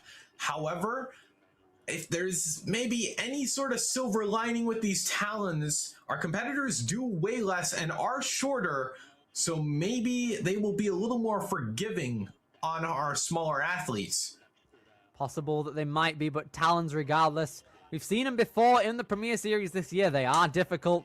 They don't have that much of a hook over the surface that they're hanging on to. But regardless, Whitney gonna pull back off of that fidget spinner, get to the platform. 2 obstacles left, 40 seconds. It's gonna be quite tight, but how can she fare coming along into Ice Hopper, which is kind of like a flying bar pipe slider type deal. Let's see if Whitney can fare through well, but 30 seconds, time's ticking. Oh no, I'm not sure I liked how she was climbing up the rope. She looked a little gassed. She doesn't have a lot in the arms. The previous obstacles definitely taking its toll, and she burned a lot of time just getting onto the ice hopper. She's got to move if she wants to get that point, but we're not seeing a lot of urgency. Oh, little She's trying to get shaky through with to the bar. it. The pipe slider is in progress here. Can she get the dismount? No. So, oh wait, she Yes, did get was. it. There Okay, was. Brill. She had it. I thought it was the box that she had to get to. So you could see the high fives there from her and Coach Lucas Reali from Ascend there, but still so happy that we were able to see that. Oh my lord. I was scared that she wasn't going to make that final pipe slider dismount, but she got it and made it to the final obstacle as time ran out. That's a very high bar for the rest of our athletes to beat, but I'm excited to see what's still to come. Yeah, honestly, I'm pretty sure with only, 4 competitors coming up and Kyla already having a Premier Series final slot, I think that will be sufficient to secure her place at Ascend. But the positioning on the podium still up in the air with 4 competitors left to go. Here we go. We could see Whitney and Clara already on the board. Whitney just getting to 10 there. So it looks like we're going to be taking a short break. We're going to be coming back with you very shortly with some more challenge course action for our kids division.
Okay, we're back. All right, everybody, we are back. We've got our video feed ready to go now. My name's Billy Dixon, joined alongside Kane Malden here today for our challenge course out here for the kids division at Vitality Obstacle Fitness in Massachusetts.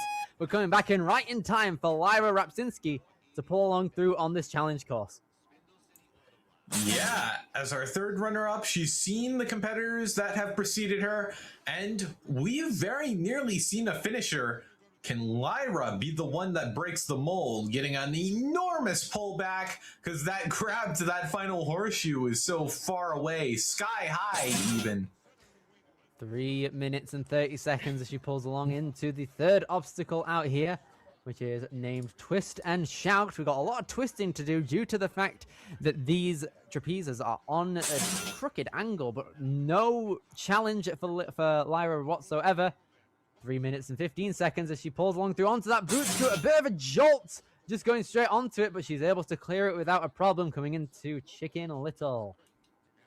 Okay, gets onto the skateboard, a little shaky initially, but luckily that block is right there to support her weight and keep her in check. Lyra pushing off to get right to the end. Perfect for a jump into the hook. Oh, where's she going? Come on, get over Okay, to next obstacle. the rodeo.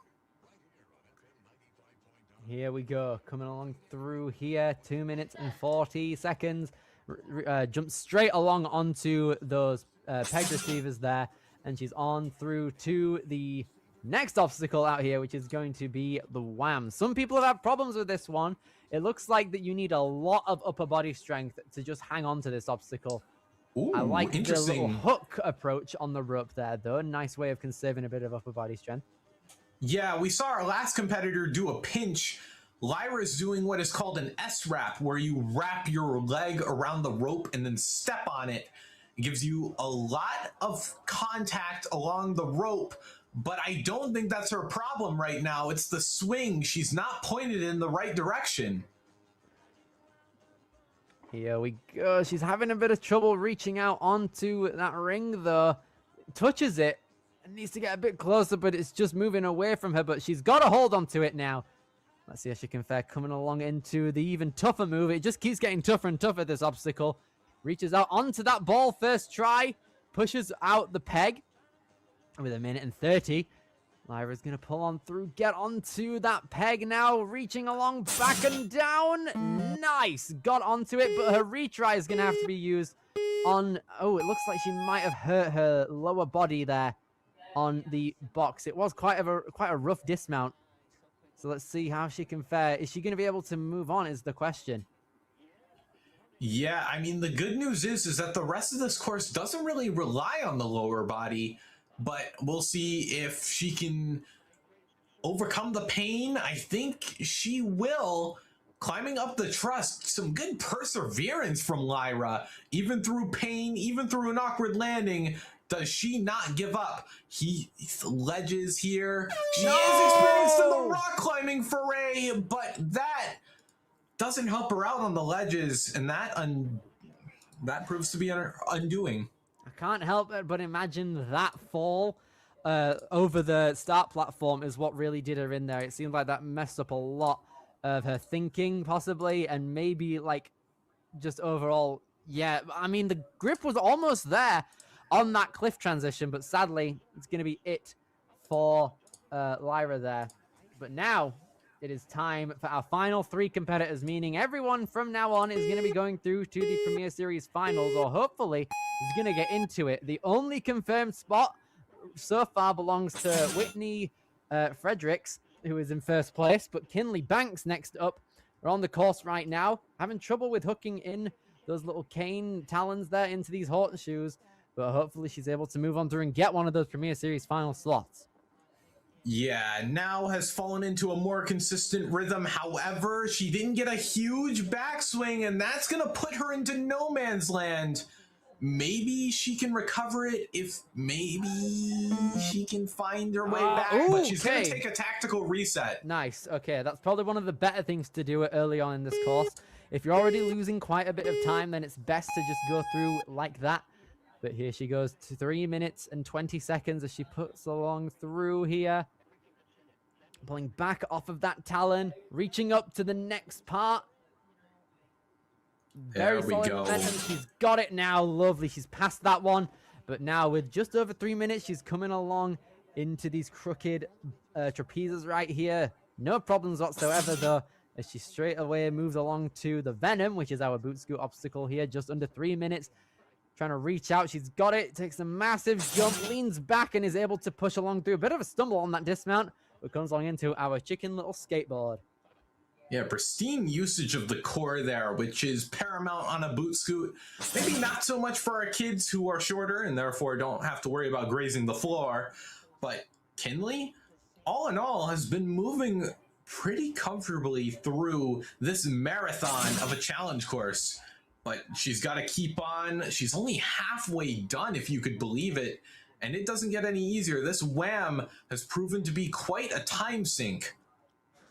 This is a good pace, though. I think she's moving through a good speed, considering the fact she wasn't able to get onto through the second obstacle on her first try. But she gets a hang of that cannonball, pushes out that little peg.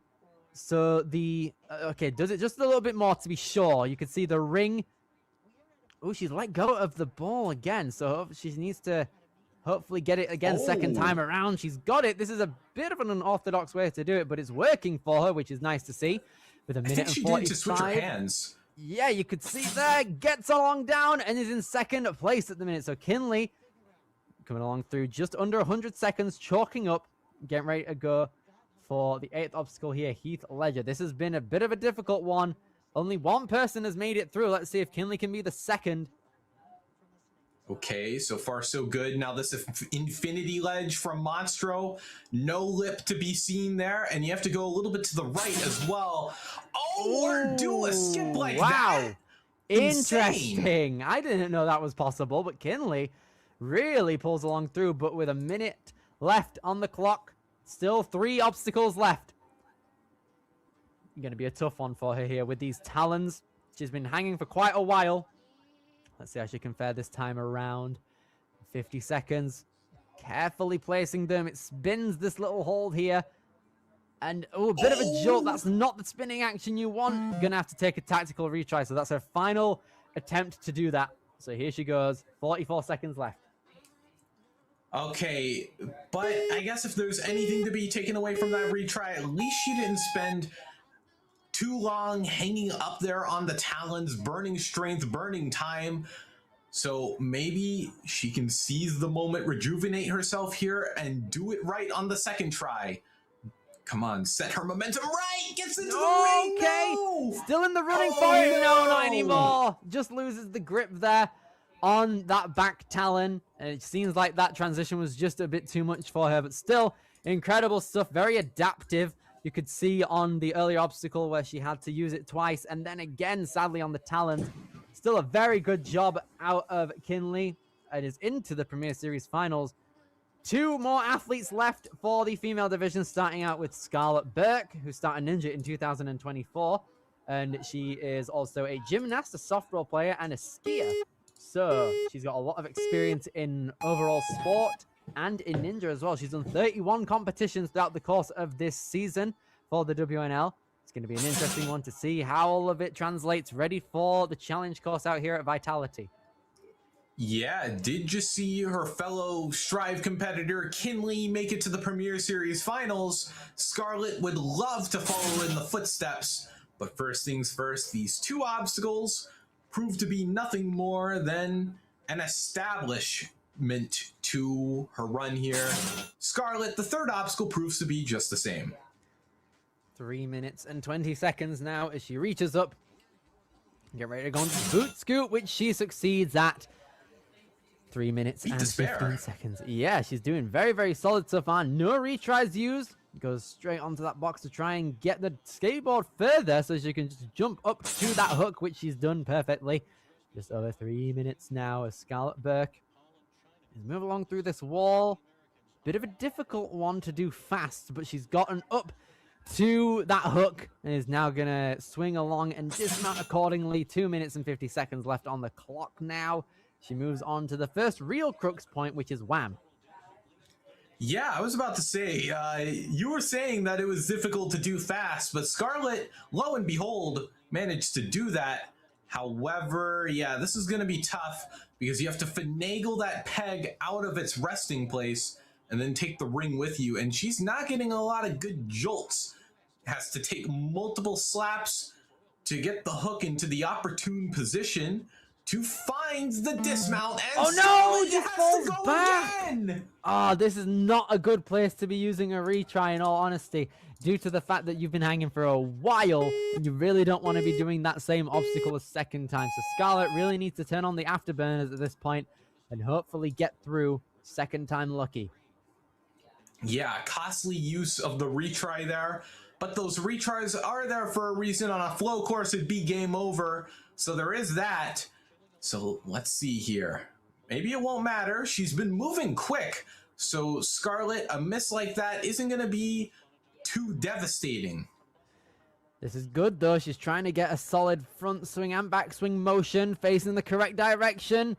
Bit unsure about using that skyhook down, and she's got it. Lovely. 100 seconds left.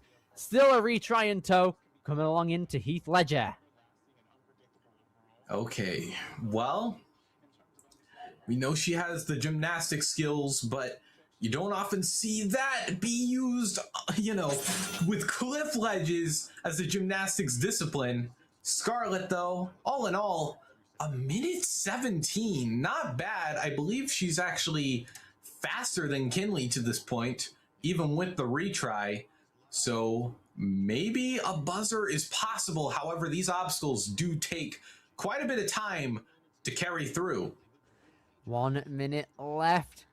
She's making okay time. Reaches back around to that fidget spinner. Currently in second and on the fastest pace by 10.5 seconds here. So she knows she's on a good track to become our first place finisher for the Premier Series out here at Vitality for the kids female division.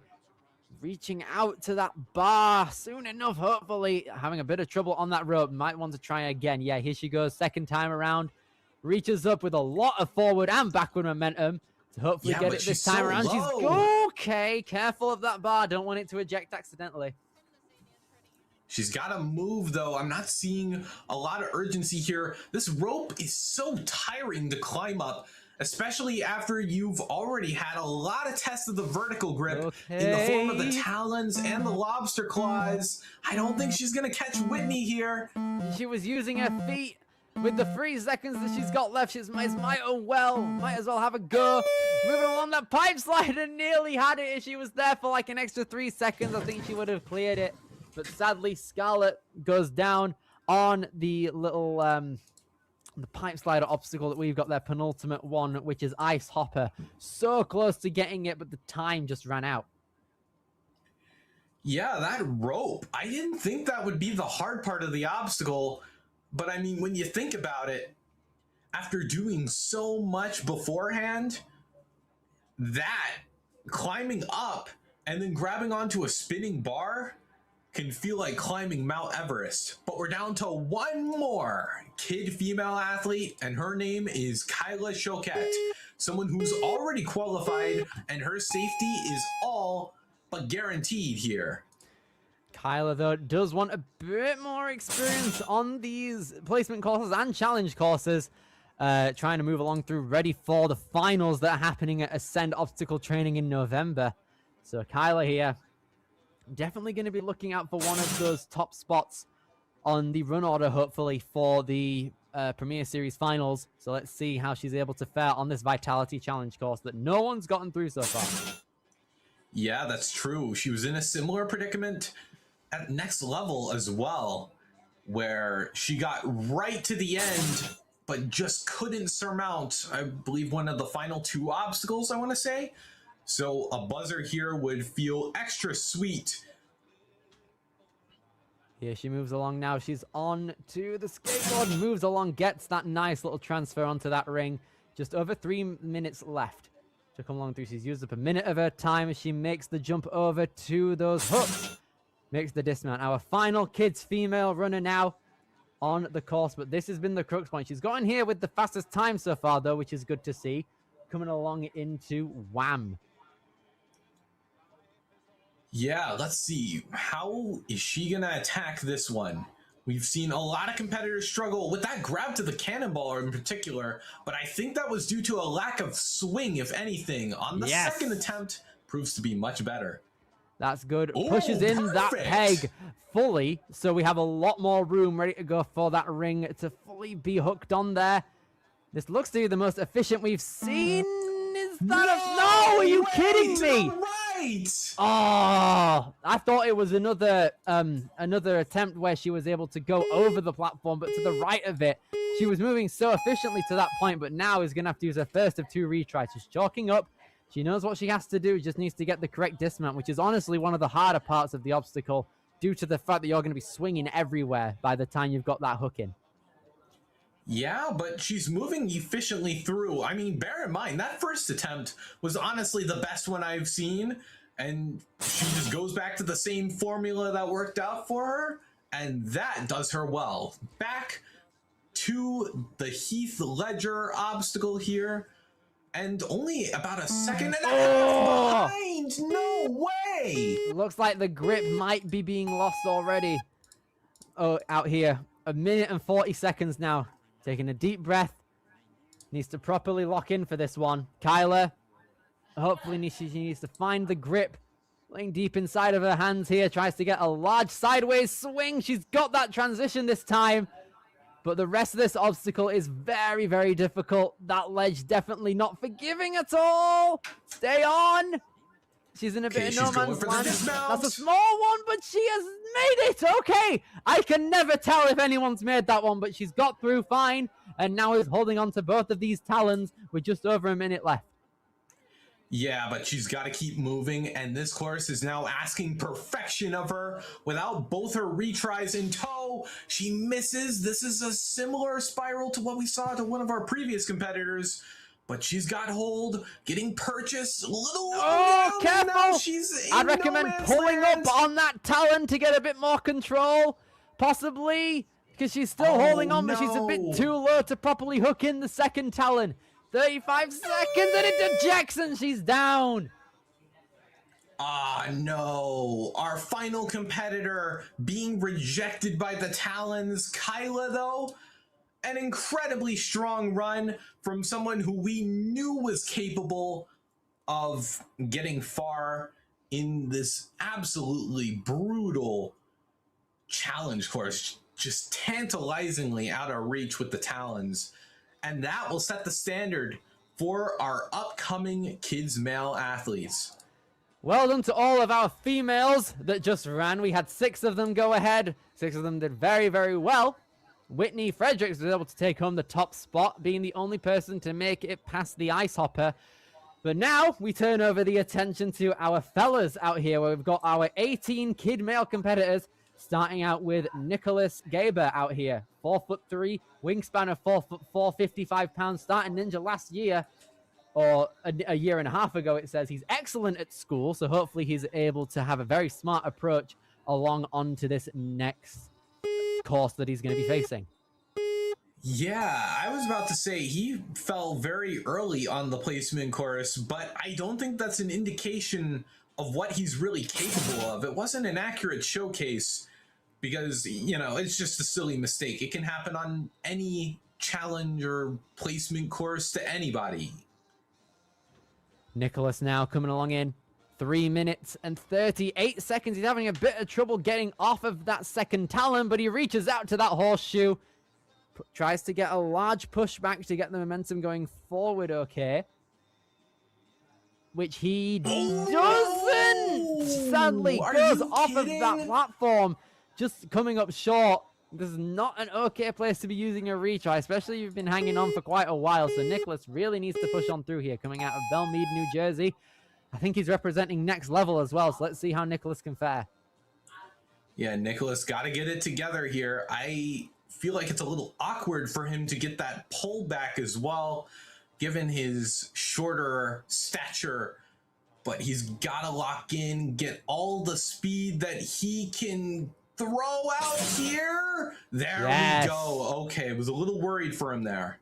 Redeems himself on the slider, but now here comes Nicholas on these crooked trapezes out here. 2 minutes and 50 seconds as he drops on down to that platform, taking a re-swing just to get himself a bit more centered. 2 minutes 40 as he comes along into Venom. Yeah, this boot scoot, again, being shorter, this is one place where it'll benefit you. Really gets the legs up just nicely to get through the boot scoot.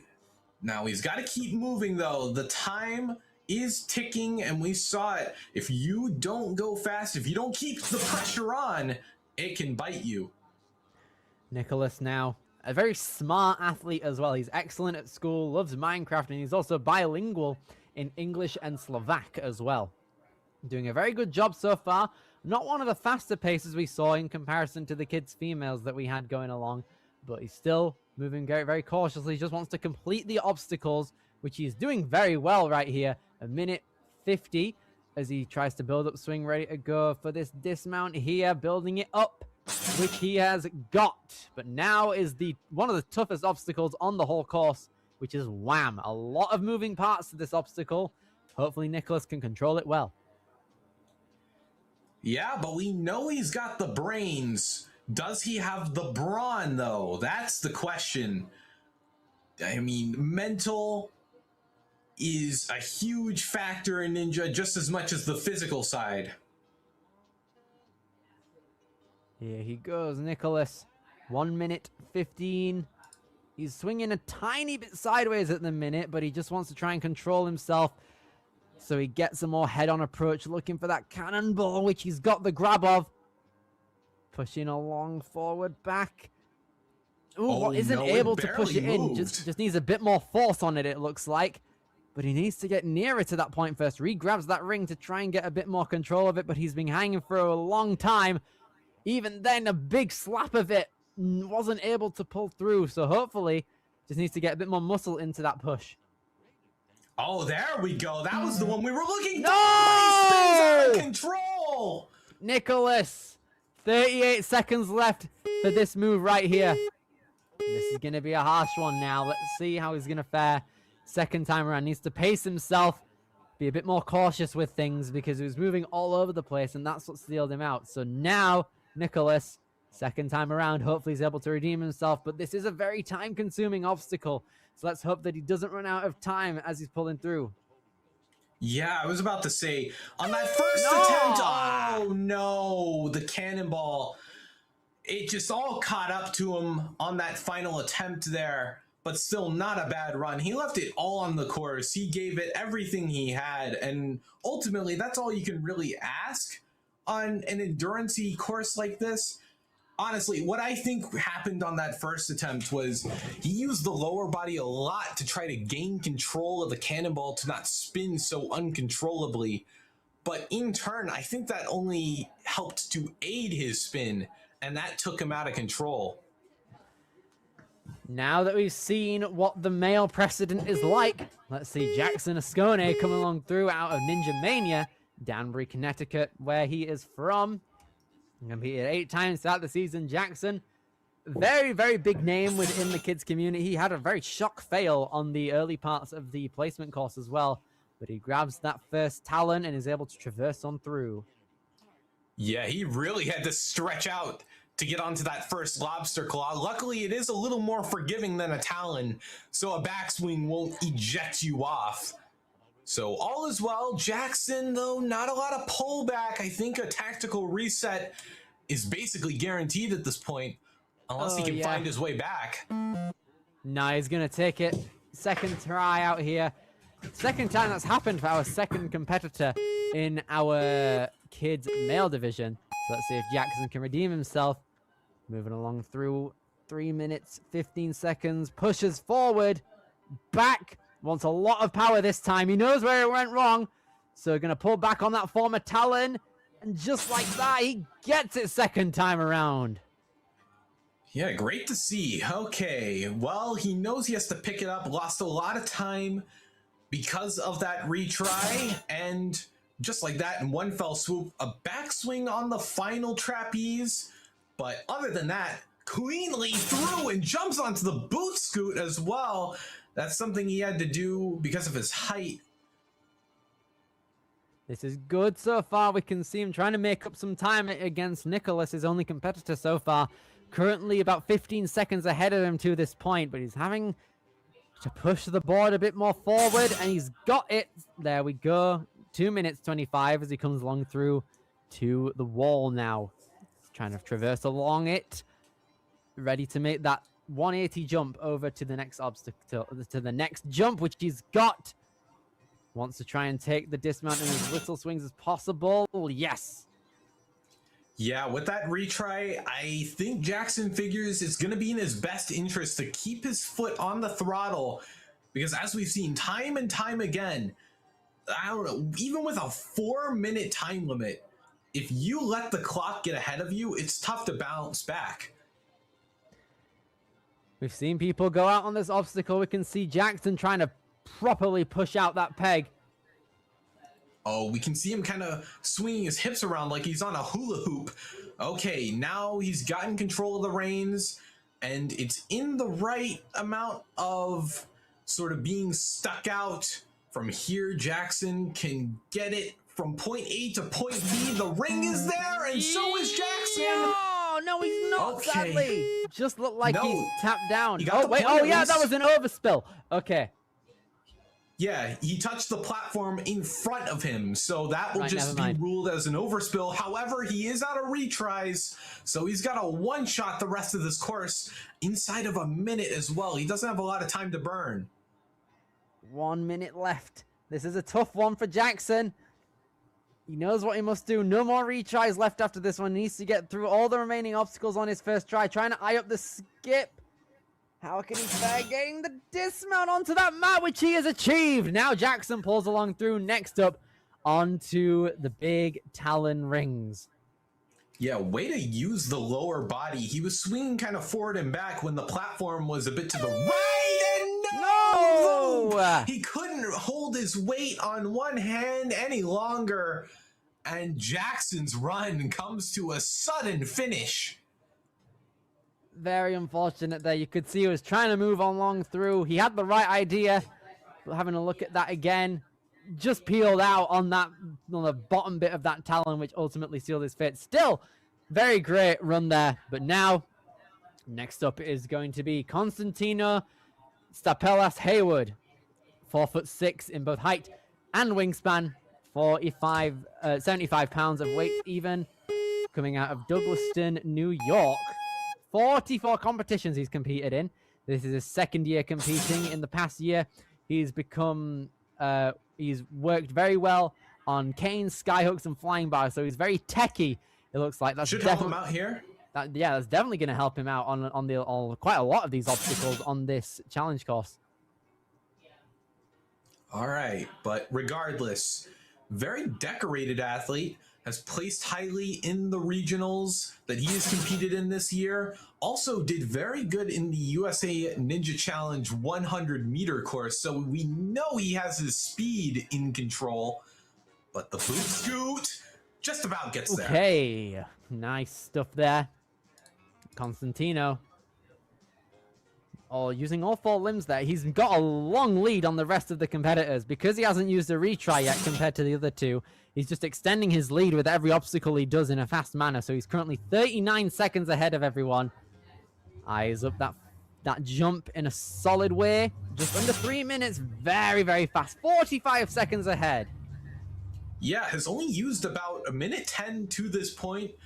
You know, he does love the color green. I wonder how he feels about this gym, which is very, very green.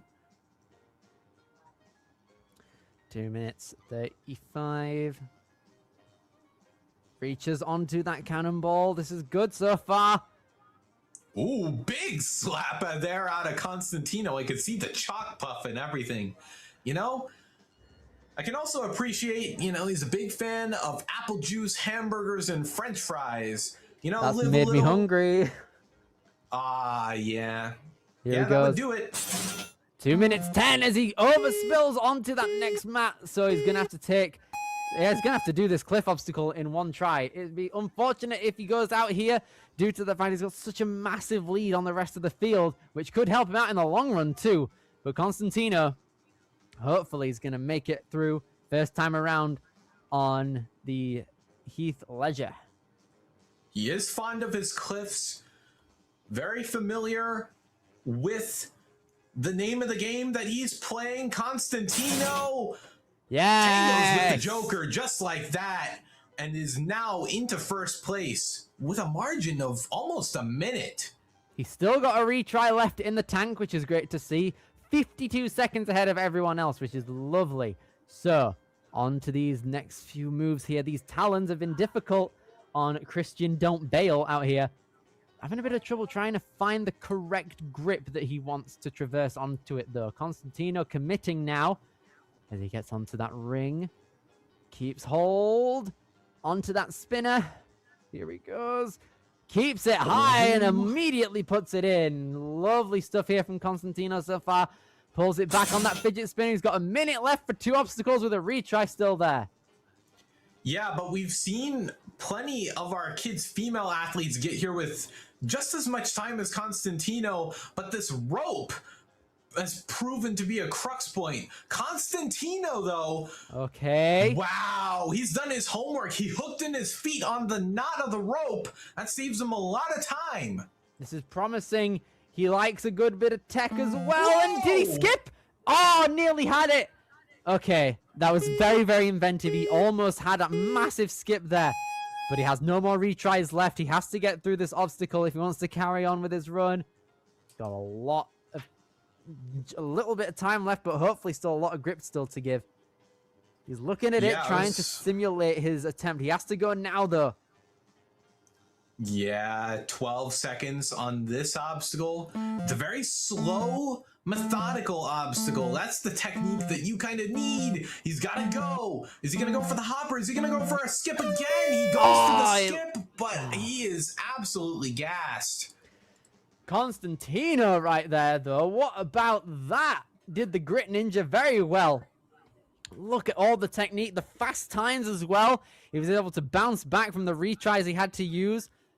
But sadly, it looked like he was just too far gone power-wise after that retry on the bar obstacle there. But Tommy Moore now coming through out of Concord. 14 competitions he's gone through this season. How's he going to fare? Yeah, Tommy just saw a big breakthrough on behalf of Constantino. A strong start to our kids male division. Just a few competitors, and we're seeing such progress. Let's see here. Coming out of Tommy. 3 minutes 40 on the Vitality Challenge course. Sliding down off that horseshoe and makes it first time around. Trying to get some solid moves. Moving in a consistent flow also on show, which is great to see. Yes, lovely stuff there from Tommy. 3 minutes 20 as he reaches up ready for that ring. Yeah, he had to jump up for it as well, given his height, but lands perfectly on his feet, sticks the landing. Has looked so comfortable. Like this is just a walk in the park for him. But now he's got to move the skateboard down and get it where it needs to go. Tommy. Yes. This is very comfortable, smooth, efficient run. You know, slow is smooth, smooth is fast, as they say.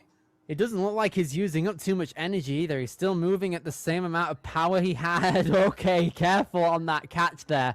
But he hasn't lost his footing at all on any of these obstacles. Still moving through at the same pace he was at the beginning of this run as well. So 2 minutes, 30 seconds as he reaches right up on this rope, ready to go for the wham. Yeah, Tommy, a lot of moving parts here to hopefully get to the end. Again, his shorter stature might be a detriment here, but maybe not if he can get this hook into the right position, which he's just done. Very good so far. 2 minutes left as he pushes. Okay. He's saved it. It looked like he was on edge for a second there, but just under 2 minutes left as he goes straight down onto that platform, doesn't overspill. And I think this is the first time we've gotten to this obstacle without a retry being used. This is good. Pushing back and forth sideways. Oh, I spoke too soon. No.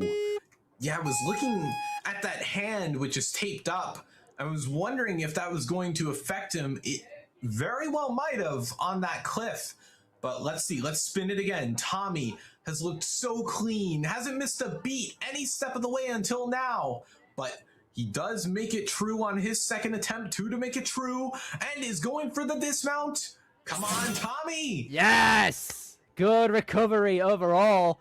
He's still got 1:15, but this has been a difficult one today as well. We have Christian Don't Bail reaching out onto these talons here. Wants to make sure he has the optimal grip and his hand on the correct area of the talon. A minute left, though. This is a tight time. Pushes along through. Rings in there. Onto the fidget spinner. Needs to pull back and face forward, which he does. 50 seconds for 2 more. Yeah, not a second too late. The talon falling out as he exits the obstacle. Tommy gotta ascend this rope and not make any silly mistakes. However, yeah, he didn't make it here faster than Constantino, which means he must beat this obstacle to get into first place. Just under 30 now. He's got the grab. Is he going to go for the same skip as Constantino tried to do? No! Oh, okay. Goes for the intended beta using the same pipe slider technique we've seen before out of the females, but it looks like Tommy just got it off course and it fell through. I think he does have the power and precision to get through it second time around, however. Yeah, it was the left side. He put a little too much weight on, and it slid out of control off the track, off the rails. He's got to go, and he touches down on out of bounds. Tommy Maurer, an incredibly smooth run up to that point, comes to its conclusion on the pipe slider there. Still very, very solid. One of the first people to get past the 8th obstacle, I believe it was, or the 7th, without having to use a retry there, which was absolutely brilliant to see. But it looks like as soon as he was going on his second time around on that pipe slider, just wasn't able to hook it around. But now, time for Thomas Lupino. Still have a long way to go, everybody. Thomas is our 13th to last competitor out here. So we're not even halfway through, and we still have a lot of action still ready to come along out here. Coming out of East Walpole, Massachusetts, Thomas is off. Yeah, so far, so good. You know, on an endurance course, maybe this plays to his strengths, because apparently at his home gym, he set a record dead hang of 1 hour, 3 minutes. And no, Thomas, it's the dismount, letting go of the bar, that cost him his first retry. But yeah, this kid can hang, to say the least. My jaw is still on the floor from that. I can't even dead hang for 2 minutes. What do you mean you can dead hang for an hour? Okay, Thomas coming along through 3 minutes. Okay, needs to come along through. We don't want his run to be cut short here. Talon's being utilized here. It needs a massive swing coming off of that horseshoe. Oh no, not again. He's in danger. This is not the place where he wants to be. He's close to the end though. Keeping that track there.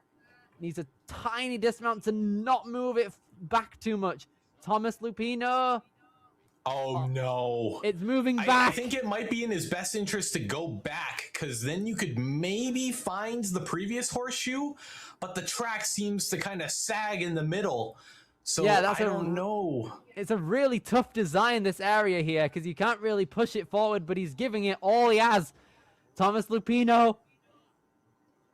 Yeah, in the middle, it just kind of slides wherever it wants to. He doesn't want to drop, though. He wants to persevere. 2 minutes and a half. Can Thomas pull on through? Oh, man, we were talking about dead hangs. By the way, just to add on to that dead hang stat, he did a 6-foot lache to end it off. Okay, that's kind of insane. Yeah, he's kind of a burnout pro. However, he is burning a lot of time here. So I guess he could, if he really wanted to, burn out the clock. I guess he doesn't really have much choice in the matter. Yeah, looking at Thomas go here, it's a bit of a tough one to see where he can get through. 2 minutes, though. This is really harsh for him. You can see the pain in his face that he's having to combat here. He's trying to have massive swings here, just giving it everything he has to try and get somewhere, but the slider just isn't having any of it. Yeah, it really doesn't forgive you if you've gotten hung up without any momentum. Thomas, building it up, still has 95 seconds left?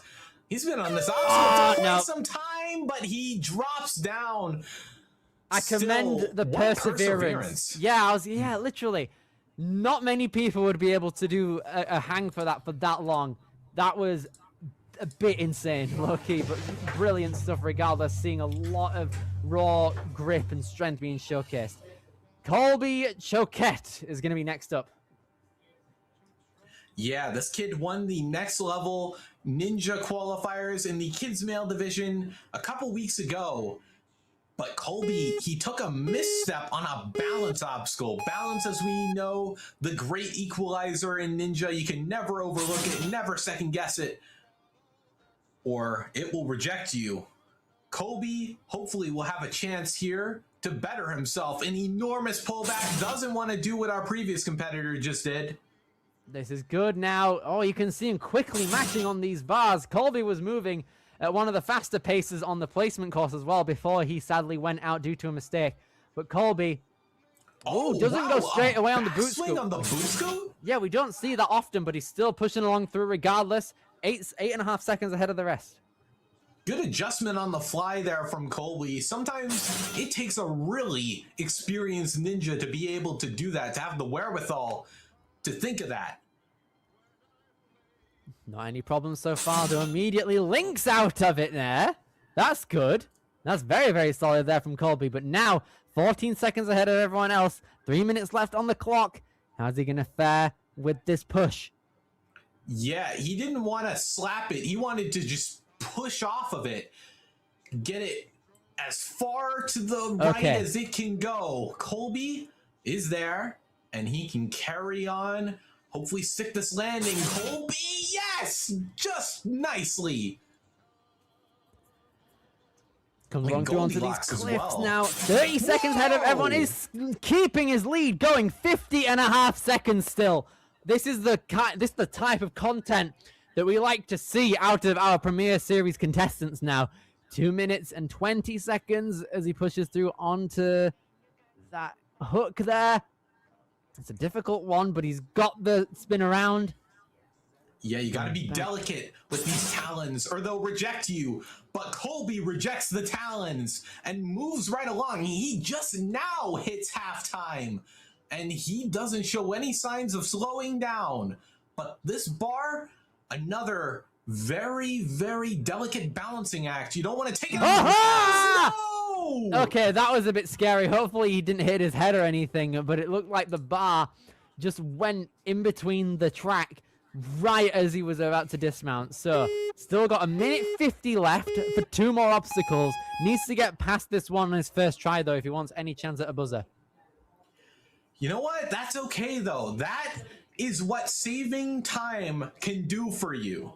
He still has 100 seconds on the clock and makes the dismount. Yes! Okay, now then, we get to see our first proper look at the Kaleidoscope of Doom now. Moves along onto that first cliff. Gonna be a difficult one here. These are spinning out here, so you need to make sure that your swing isn't in a spin either, so your lower body's still kept straight. Still got a minute left. Colby Choquette might be our first clear of the day on the challenge course, everyone. Gets a low, yes! The ring! This is a big moment, and it is... Whoa! Yo! Colby Lovely! has done it again! That was impeccable. Colby Choquette with the first buzzer of the day on the challenge course, pushing through the kaleidoscope to persevere all the way to the very end. That was skill.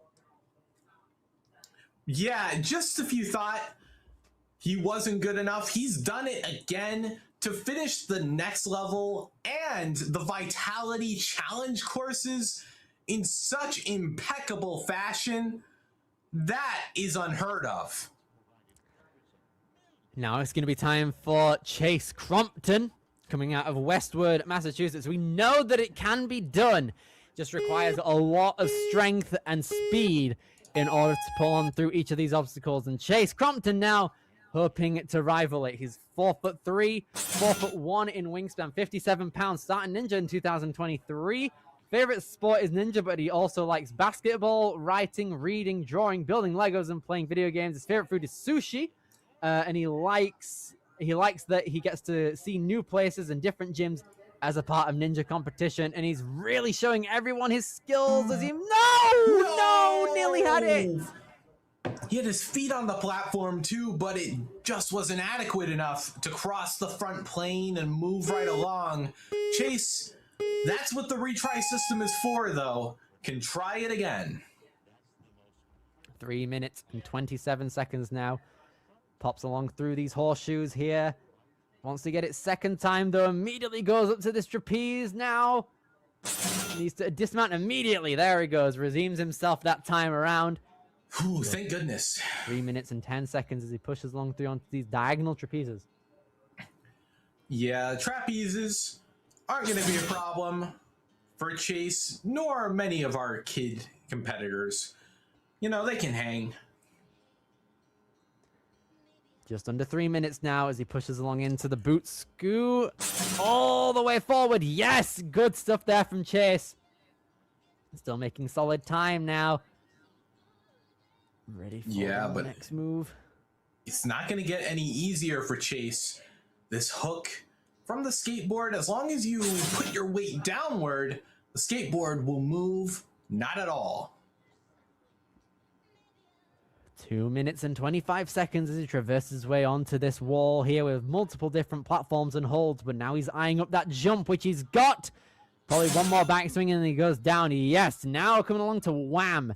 This one is a very time-consuming obstacle, but if you do it relatively quickly and efficiently, it doesn't really put that much of a dent in your time. So hopefully Chase is able to follow that regime well. Yeah, however, it's kind of a jack-of-all-trades obstacle because we've seen that dismount take out retries time and time again. He gets that on the first slap, though. If there's anything that I could really compliment there, it'd be that. 1 minute 40. Trying to push through here. He's got a bit more of a set on angle there for his backswing. Needs to be careful to not overshoot. Which he just did. Oh, no. That's his final retry. Spent at the hands of the dismount. Not the first competitor in this kind of predicament. Pushing back and forth on that cliff now. 1 minute 20. Reaches out to that hold. Trying to get himself through here. Immediately dismounts and goes along through there. He had to do that one in one try due to the fact that his final retry was used due to that spillover. So he has to be clean on these next three obstacles.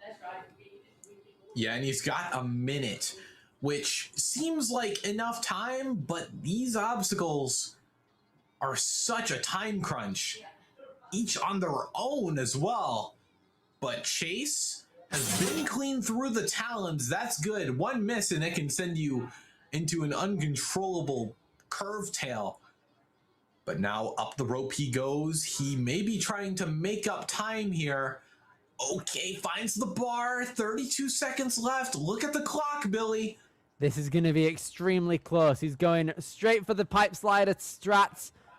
Pushing it forward down towards the end of that track. And no! It goes off the rails! Are you kidding me? That was so close. Look at that again. He was moving great throughout the rest of his run, though. A couple of hiccups early on, but he was able to salvage himself all the way just until the end of that bar there. Still great perseverance in the grip aspect of things. You could see he was persevering.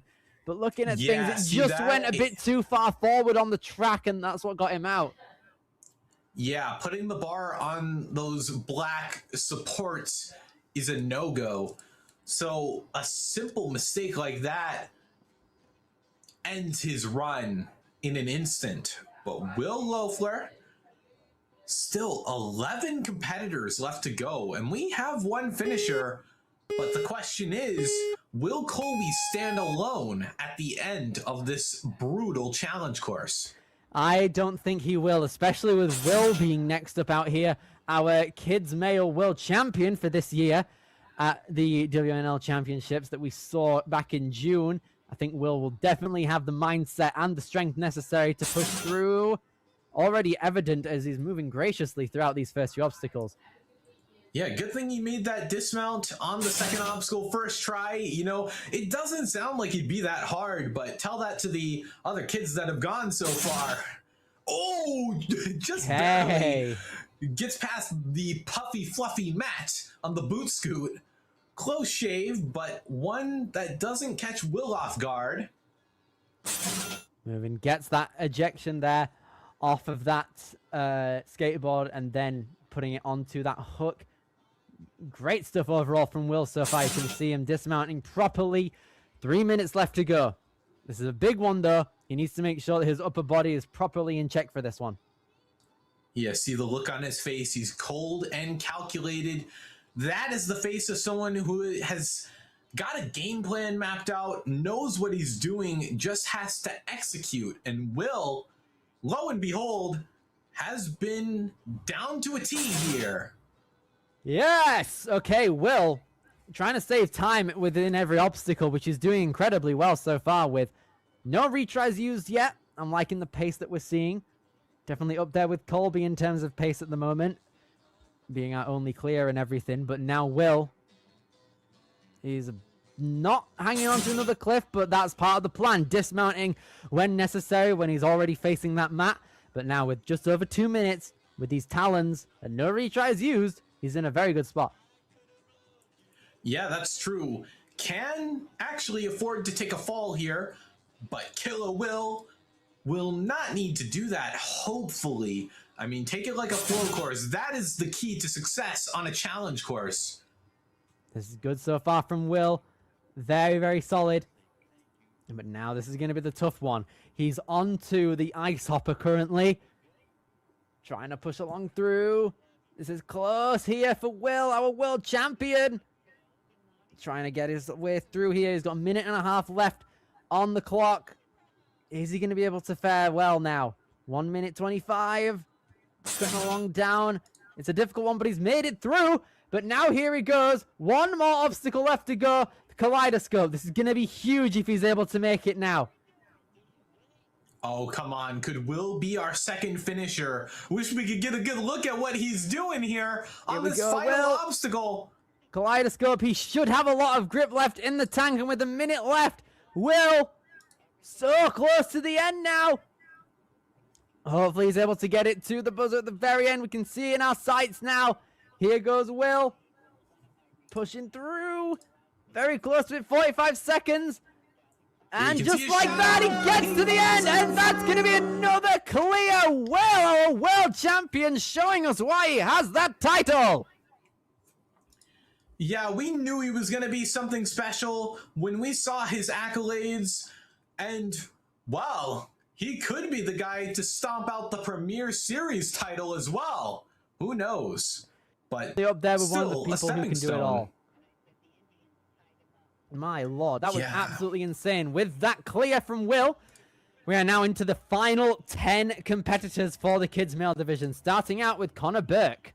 He is in 2nd grade currently. He began recreation ninja classes just shy of his 4th birthday by sneaking into his sister's class.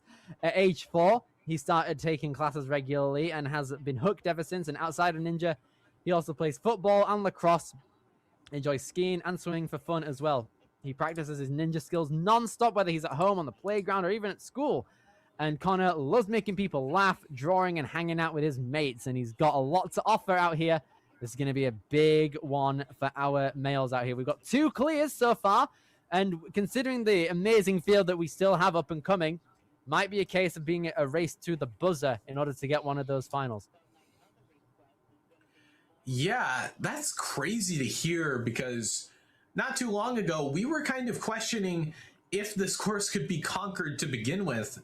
But I guess that's just a testament to how dynamics can really begin to shift on a challenge course as the competitors progress and get deeper and closer to the end.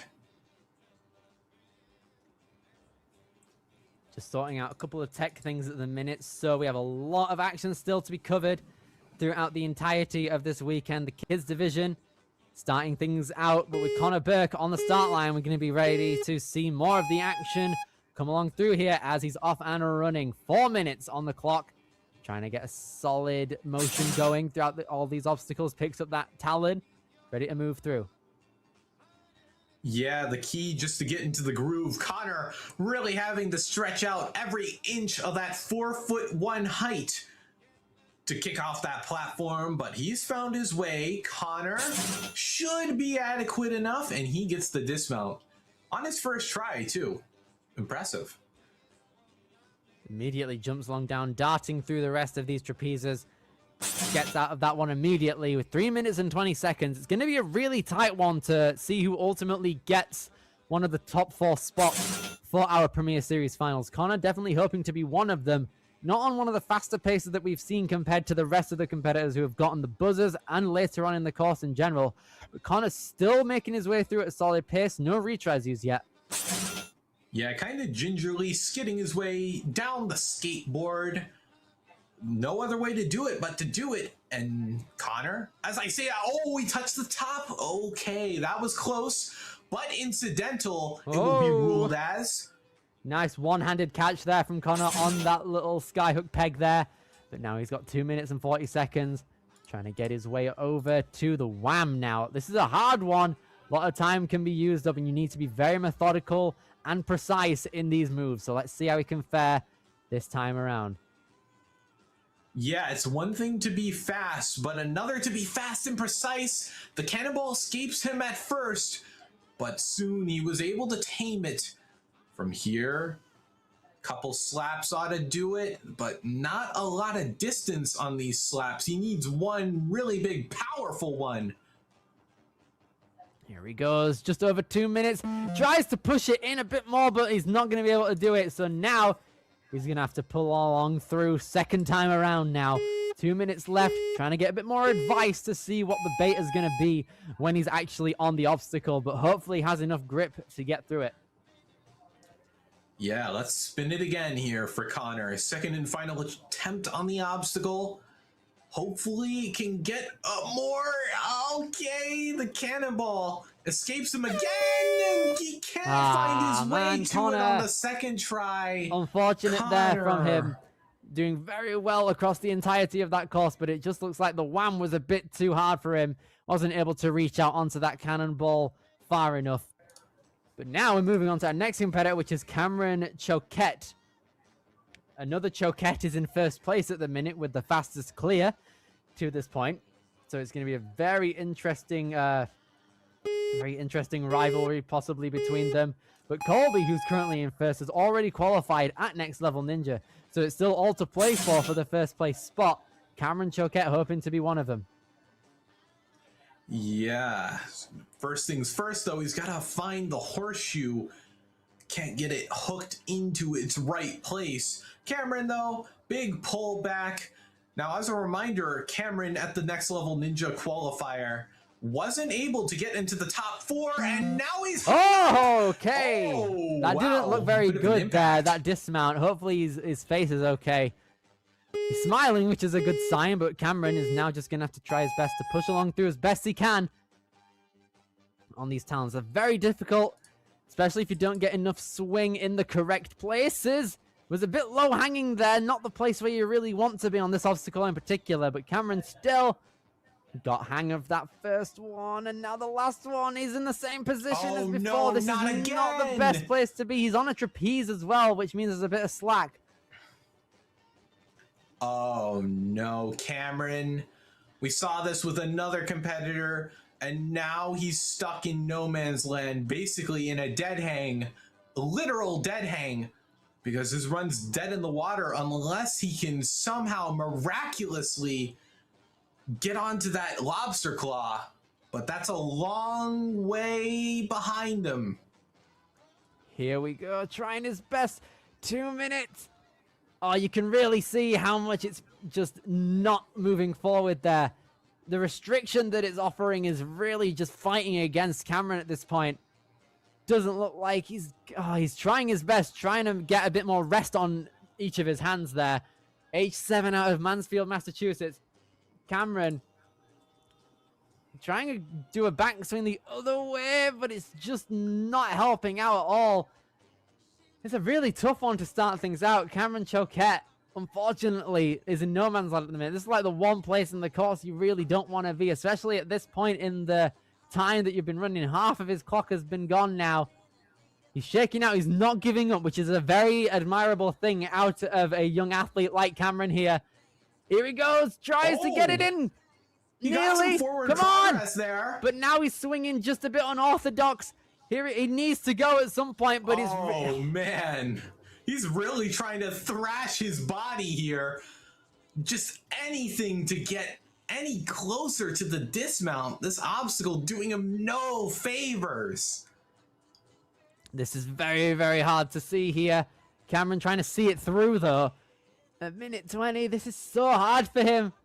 He's just trying to play around with the swing and see what happens, to see where he can go.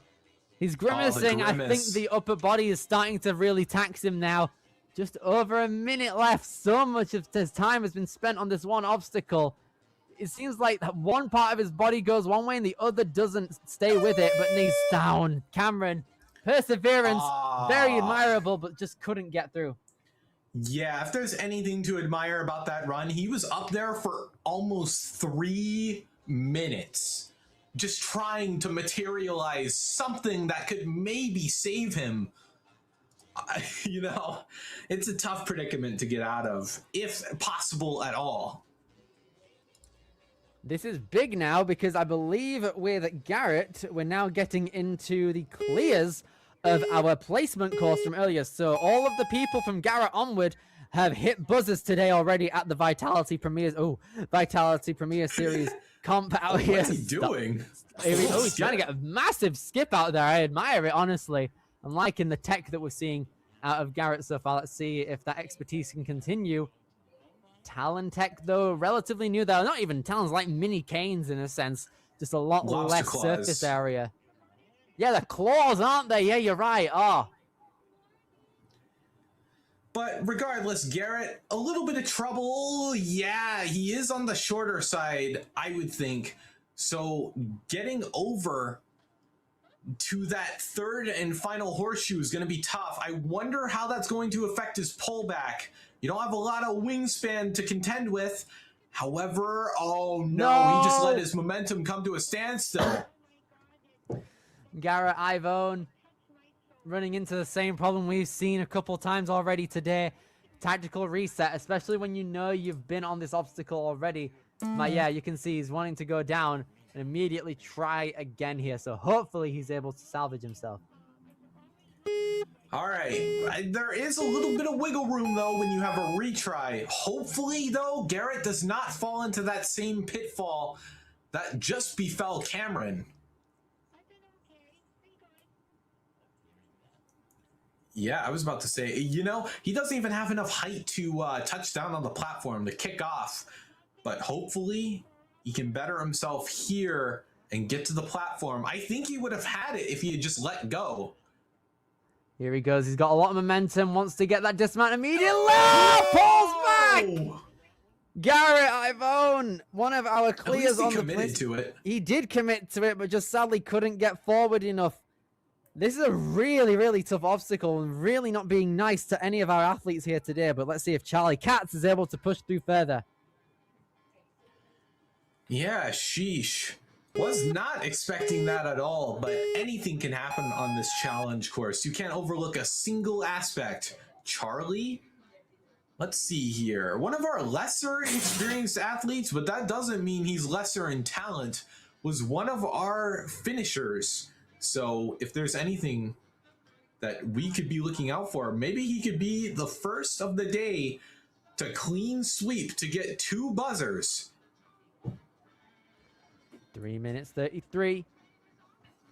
Can he get through this obstacle? The first person in 2 runners possibly to do it. Charlie Katz pushing through. Yes, he's got through it. Okay, now seeing progress here out of our finishers from the placement course. Charlie now wanting to try and push through at a solid pace. Yeah, but it's a long way to go before he gets to the end, unlike the placement course, which was inside of a minute and some change. So Charlie got to keep moving, an entirely different discipline up to the test. Straight away onto that boot scoop, but doesn't go off of it. So he's trying to still stay on, and he's through it, which is good. 2 minutes and 45 seconds, making the turnaround onto Chicken Little. Yeah, almost took a faceplant on the boot scoot as well. Good thing there's a lot of padding there. The WNL does pride itself in its padding in our Ninja gyms. So Charlie able to get through here. Now looking at the rodeo. I'm sure this isn't his first rodeo, all things considered. Well, I guess that's kind of a given because Premier Series doesn't really take rookies. 2 minutes 15 now. Charlie Katz wants to chalk up because the next obstacle is a deadly one. It's the wham. You really have to wham in that little peg after the cannonball there. So hopefully Charlie, coming out of Sharon, Massachusetts, is able to pull on through here with a very expert manner in tow. Okay, first things first, that cannonball. Even that has been trouble for many, just getting onto that cannonball every step of the journey. 1 minute. Almost insurmountable. Okay. You can see here pushing through. Has got the ring onto that pipe. You can see him stopping his swing entirely so he can just go with a straight one. So he can try and control it a little bit more. 1 minute 25. He's trying his best to get onto it, and he's fine. Okay, just taps it with his toes, but that's incidental. All is well for Charlie, but I am worried about his time situation. I would like to see him pick up the pace a little bit. No retries used yet, to be fair. He's been moving okay, but it looks like the first one's going to have to be used here on the Heath Ledger. That's the celebrity it's named after. Charlie, moving along through now. He is chalking up. Second time around, really staring it down to try and get a better understanding of how he's going to fare on these cliffs. Just coming along over. Gonna take some serious resolve to make this first catch. Yes, dude! Okay, here goes Charlie Katz. Gets onto that ledge here. This is going to be a tough one. 35 seconds. Onto that ledge, but he's swinging all over the place. Wants to try and control himself. If he goes off of this swing, that would be preferable, and he's done it. 20 seconds. Is he going to be able to get through the talons and get an extra point? Yeah, that would be huge because a lot of people have fallen here, and he's in 7th place, which is not an opportune placement. However, this obstacle takes an eternity to get through, and inside of 10 seconds, I'm not so sure. He's just got to go for broke here. Come on, Charlie. Go! Go! Oh, no! Okay. My gosh! 5 milliseconds to spare once he got past. Oh, wow. That really cutting it close there for Charlie Katz out there. He almost had it. Almost had it out, to be honest. Had to use a retry on that cliff, but he's able to speed through the talons and barely make it through. My goodness. It could not have been any closer on that final point. And that will put him at least in contention somewhat. It puts him on the bubble. Whew. It's a difficult one, this one. Bentley McGreechy now, coming out of Portsmouth, Rhode Island. 4 minutes on the clock, a member of Team Vitality. A lot of experience with this gym, competed 6 times throughout the regular season. One of the clears on the placement course, has experience with hitting buzzers today alone. So let's see if Bentley McGreechy is able to push through at a solid pace. Yeah, oh, interesting. He's kind of tapping the tip of the hook on the horseshoe, which is obviously not the preferable course of action. Bentley able to clean it up, though, hopefully, if he can get this dismount, which he does. Oh, was a little to the right. That could have been bad, but Bentley, no worries here. Bentley placed 16th at the World Championships this year as well. Age 7, he's making that dismount. Lovely. 3 minutes and 10 seconds now as he gears himself up for this boot scoot. A couple people have taken back swings here, but it looks like Bentley will also be doing that. Wants to get a bit more of a solid approach. Nice. It looks like if you have a jolt when you're jumping up to that ring. Sorry. If you're jumping up to that ring, you have a jolt, then it might play around with your momentum, so getting an extra swing might help you. But Bentley, ooh, the first time someone's gone out on that ring hook there. So this time Bentley wants to try and lock in second time around here. Yeah, Bentley kind of airballing on that first one. It hit the hook, but didn't go in. It was a similar pitfall to what almost got him on the second obstacle. But Bentley, hopefully he can get his object tech under wraps. A little stumble on the wall, but luckily that bar very forgiving. Wow, right, okay. Like Bentley, very solid at the minute. 2 minutes and a quarter. He's going to chalk up on his way to the obstacle. I like that tech. So here he goes. Going to go around. Ready to go. Okay, well, he's about to hit halftime. His pace is good, though I'd like to see him go a little faster. Oh, enormous slap. Could see the chalk particles flying through the air. Oh, fully pushed it in. Still a retry left if he were to use it. He used the first one on the Chicken Little obstacle. But now Bentley pushing through a minute 40. Gets the dismount, but just is. Oh yeah, that's going to be an overshot with the hands. Yeah, touchdown. An inopportune place to use that final retry because perfection, that is what he needs if he wants to progress further. 1 minute, and he's got the dismount, but no retries are able to be used after this one. Bentley McGreechy really needs to lock on in here. 1 minute 10 now. Trying to get his orientation with the talons all sorted. He's doing good so far. Needs to try and direct himself in the correct way. Hooks it in first time around on that spinning hole. Ooh, but just rims it. Now this isn't what you want here on the talons. Oh, almost finds his way back, but now he's stuck between a rock and a hard place. He's right in the middle. Can't reach to either of those two rings, and he can't take a tactical reset. He's out of options. He's just got to do something now. He's trying to lock off as best as he can here. Is he going to try and go for a skip? That's interesting tech if he's wanting to do that, especially now where he's on a spinning... Oh, he's so low down. Look at his hand there. He's slipping. There's barely anything left there for him to hold on to. He's trying his best, locking off, but it just seems like his hand won't let go. He's still trying to push on through. He's got both the talons hooked in. This is going to be interesting. Trying to get a bit more control. Inching closer and closer between. Oh, but just misses out on an opportunity to get back to one of those rings. But Bentley McGreechy still impeccable.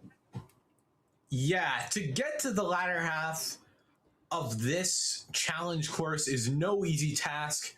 He fought his way through, had a bit of trouble with the object tech obstacles, honestly, with the lobster claws and the jump into that hook and these talons. He did kind of have the right idea, at least, putting both of them back in so you don't have to favor your weight on one arm. But regardless, that leaves us with 5. 5 more competitors left. We're very close to cementing some people into the Premier Series finals now. So Jameson Walsh now, age 8, coming out of Franklin, Massachusetts, competed 15 times throughout the season, coming out of Strive Ninja Fitness out here. 3 minutes and 45 seconds, immediately gets those claws into them horseshoes. Wants a big pullback because he knows that he wants to get off this one immediately, which he isn't able to do. Oh no, if that platform were just a hair closer, he would have had it. But Jameson gotta take a mulligan here. Go again. Yeah, I think that explosive pull, maybe if his swing were a little better, could have been the play. Come on, go again, Jameson. Let's see. He's not getting a great pullback, but that should be enough. Yes, it is. Okay, brilliant. 3 minutes and a quarter now. Reaching out when needed. And then pulling back to get off of that one immediately. This is good. Now coming into Venom, our boot scoot obstacle.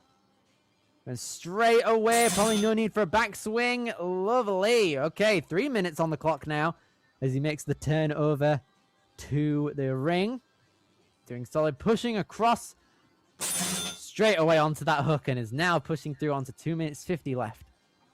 Yeah, making great time, especially because of what happened on the second obstacle. He burned a lot of time, so he's cognizant of the fact that he needs to push the pace here if he wishes to follow through here. Straight up onto that ring. And now he reaches out to that ball. It looks like a lot of people have gotten onto that cannonball relatively easily now. But now it's just a case of pushing out that hook a bit more when needed. One more time. Yes, okay. He was a bit more graceful with that push, so it looks like he'll be okay. Just over 2 minutes left to go, going back and forth and dismounts accordingly. But now he's going to chalk up. He's still got a retry left to go. He's in an okay position at the minute if he carries on like this. Yeah, that dismount's always a little sketch. I'm always really happy to see someone get through it without taking a retry. Jameson to the infinity ledge and beyond. Hopefully he can build it up and get out of there. Yes, okay. He does that brilliantly. But now, here he goes. Talon time. Coming along into Christian, don't bail. Yeah, fittingly enough, we have seen quite the fair share of bails here. Hopefully Jameson does not add his name to that list. 1 minute and 15 seconds. Jameson immediately dismounting. 3rd place so far. He's already our fastest non-finisher to this point. Shaking out. He's got a minute left and a retry in tow. If he's going to use it anyway, it might be on this pipe slider due to the fact that there are 2 ways you can do it. You can either skip it fully or use the intended pipe sliding tech that we've seen a bunch of people do. It looks like he's going to try and go up on the slider, but just couldn't muscle it forward. Yeah, not enough lift from our 8-year-old competitor here. He's got to go again. That's his final retry. However, I think a buzzer is still totally within reason if he can get it together. He tries to go up as fast as he can. Might be quite a heavy bar for these kids to be moving. So Jameson, only age 8, needs to try and pull on through with a lot more force than need. Just sadly wasn't able to get it, falling through the gap. But Jameson's still our fastest non-finisher, which is very good. Yeah, the bar just seeping through the cracks. But regardless, an admirable run. He knew when he took that retry on the second obstacle, he would have to put his foot on the gas, and put his foot on the gas he did. Carried himself to the second to last obstacle. And that may be enough, though we're going to have to see with 4 competitors left. This is the point in the competition where it starts to get dire. With Carter Marino onward, people are going to be starting to get into the Premier Series finals. The person who's either going to do it with this run is either Colby Choke getting first or Carter Marino on the course right now. Actually, Carter... it would be Will, because Colby's already saved. Oh, yeah, okay. But Carter still wanting to get through as best as he can on these obstacles. Went back and forth on those hooks. 3 minute 40. Pushes up. He knows what he has to do. He's doing very well at the moment. Just needs to get the correct dismount, which he does. That dismount is largely becoming one of the main reasons why people are getting really hung up on this course sometimes. Yeah, friction can be a very big element there, because if you go a little aggressive, I think that's what gets competitors caught off guard. But Carter, he has to jump into the boot scoot. Hopefully, will be, wow, some acrobatics there. Serious airtime out of Carter. 3 minutes now as he pushes on through. 1. Okay. Coming out of Strive Ninja Fitness. Another Massachusetts team out here. He started training when he was 5 years old and fell in love with the sport the second he walked into a gym. In addition to Ninja, he plays basketball, baseball, and he skis as well. So not only does he have a lot of balance with those obstacles, he has a lot of upper body strength due to his prowess in Ninja. So let's see how Carter Marino is able to fare. No retries used as he gets over to the Wham obstacle, chalking up for it. Yeah, has only spent 90 seconds on the course so far. Good to see that he's been pacing himself, staying in a good rhythm to the beat of the drum. Carter, gotta go again. I honestly, yeah, when you go gentle with it, instead of hitting it, you apply a more constant pressure, and that causes the hook to go further out. Carter understands the assignment and gets to the platform. Thank goodness. 2 minutes now. It's a big moment. Carter has an opportunity to go straight into first place, possibly. Goes onto those cliffs. With the Premier Series finalist slot in his sight, he wants to do everything he can to get it. That includes using his fingertips to the best of his abilities to get onto the mat at the end of this obstacle. Gets onto that cliff, daring move. Not many people have done that, but Carter now in 8th currently wants to get through these talons next up. Yeah, 90 seconds, a buzzer, definitely possible, but he's got to keep moving. This challenge course does not let up for anyone. Here goes Carter. 1 minute and 1 minute 10 Trying his best. He's got the talons in check at the minute. Can he get it hooked in? Yes, he can. But now it's just a matter of fact of whether he can get the... Yeah, okay, good. 1 minute going along down, and he's got it. 53 seconds now as he pushes himself over to the next obstacle, which is our ice hopper. This is going to be a difficult one. In 5th. So he's on the bubble as it stands. He's got to keep moving. I think it would be in his best interest to beat this obstacle. Ooh, careful there, Carter steady. Marino. Needs to not get it onto the edge of that track, and he's fine. Carter, now our fastest non-finisher, but now with only 20 seconds left, will it be enough time to get past the kaleidoscope of doom? It's a very tough one, and it's a time-consuming one. There's a large opportunity for him here, but he has to deliver. However, I think with Will's time ticking by, Carter is locked into 3rd place, so the rest of this, I would think, is a run for pride, and he loses his grip with less than a second on the clock. Very good job there from Carter. Really fought until the very, very end there. Wow. Seeing a lot of progress out of these young kids out here. 3 more athletes remaining, though. He has such a good run. Every single obstacle he delivered basically perfectly on. So Yeah, very, very proud of it. He didn't use a single retry that whole run until the very last second.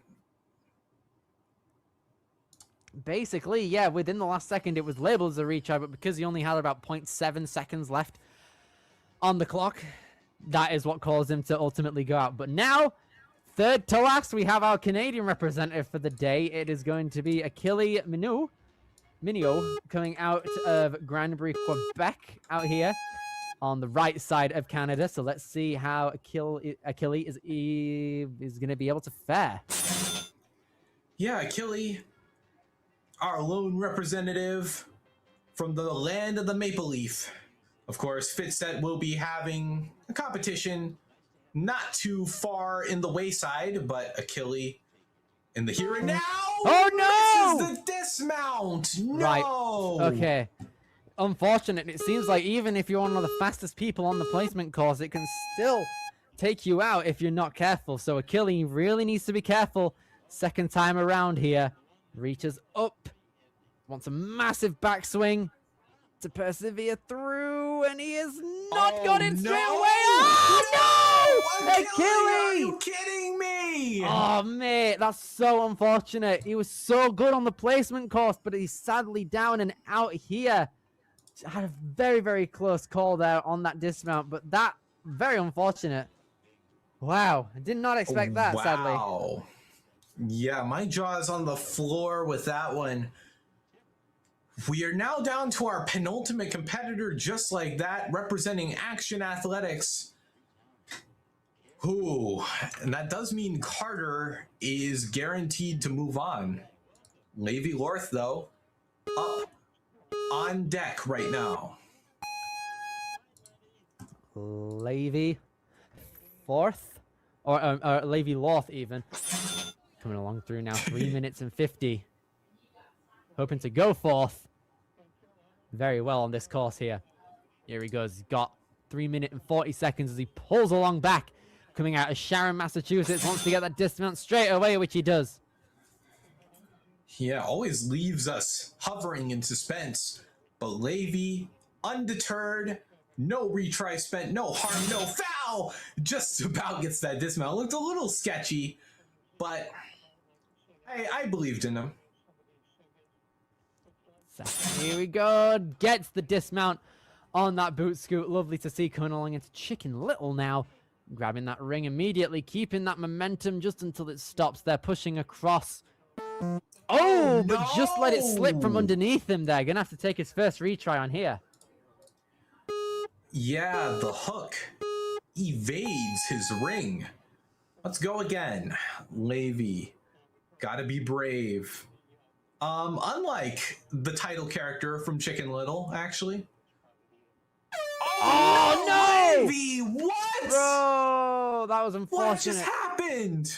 You could see there. Almost had it. Oh no. It seemed like he had the right amount of power, but just couldn't get high enough to lock in that ring. That's a really unfortunate place to go out for him. But now, big up now. It's going to be having our final competitor left, ready to go. It's going to be Finley McKenna coming out of Plymouth, Massachusetts, part of Team Ascend as well.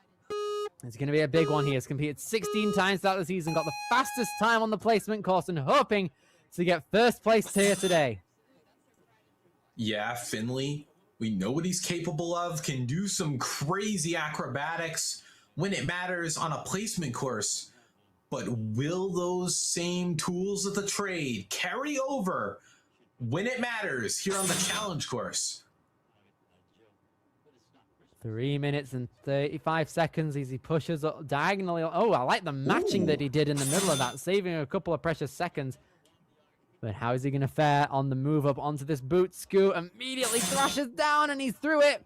But he just saw Levy go out on this next obstacle, the Chicken Little out here, the skateboard. Hopefully, gonna be able to pull on through here. Oh, but just misses first time around. Okay, this is gonna be a big moment here. Finley, hopefully able to push on through. Second time coming, here he goes. Gets that ring immediately, wants to stabilize himself first off though. Second time around, hopefully, which he's got it. Yes. Oh my gosh, Finley scaring me for a moment. I didn't want to see him go out so early. Okay, let's go again. He's going off the wall because he is one of our shorter athletes. So it necessitates a big move like that. Finley on his way to wham bam. Thank you, sir or ma'am. 2 minutes and 37 seconds for our fastest placement course finisher. He's doing solid so far. Besides that retry he had to take on Chicken Little. But if he carries on at this pace, then he should be a shoo-in for the Premier Series finals. This is solid. He got that dismount without overspilling, which is something a lot of our athletes have done, linking these cliff moves. This is where he's comfortable. Yeah, Finley in his element, Ascend, they know how to go fast. That's one thing I know about them. But Finley, his height, again, proving to be a bit of a disadvantage, or maybe not. Who knows? Because the strength to weight ratio is staggering for this kid. Nice pull back there. Wants to get it solid down onto that dismount platform. But now, just under 2 minutes, final two obstacles. Finley McKenna is in for the Premier Series final. So we will be seeing him at Ascend later on this year. But he barely misses that bar. But that's going to count as a retry, it looks like. Even though he didn't necessarily fall onto the ground unless he foot tapped. But regardless, final attempts now. Okay, this is it. The final attempt here cannot fall, or the kids' male division will end. Oh no! No, it went off course. Finley sadly down and out due to the bar going crooked. That's unfortunate there for him, but he has cemented himself into the Premier Series finals, and that was that's a very exhilarating run for it being our final run of the kids division. Wow. Still, what a performance there from Finley.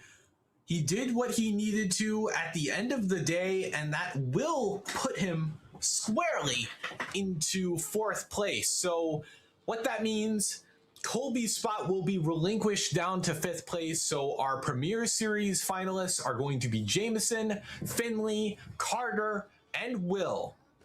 That was brilliant. Well done to all of our male athletes who just went on and qualified. Shout outs to all of our female athletes that ran earlier as well. You guys did very well. Shout outs to Whitney for winning first place here today, as well as Scarlett, Kinley, and Kyla for getting the top 4 spots to go through to the Premier Series finals. That was absolutely insane. A great way to start things out for the Vitality weekend.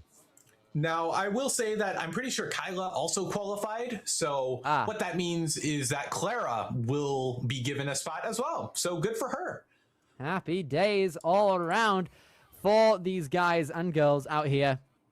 All of them did very, very well on both the placement course and the challenge course. Loved seeing everyone take it on and do an absolutely insane job.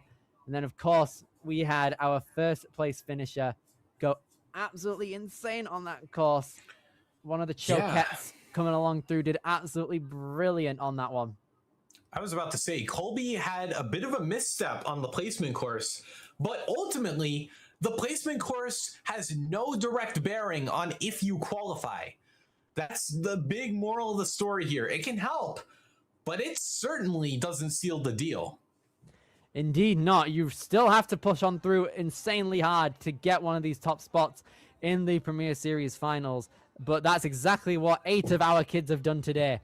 We have the Mature Kids division coming up in about 20-ish minutes at 12:45 p.m. And then the preteens will come along at 4:45 p.m. ready to go. Tomorrow, the action continues with our older divisions with the amateurs, teens, and the elites at 9 a.m., 1 p.m., and 5 p.m. respectively. Kane, that was very cool.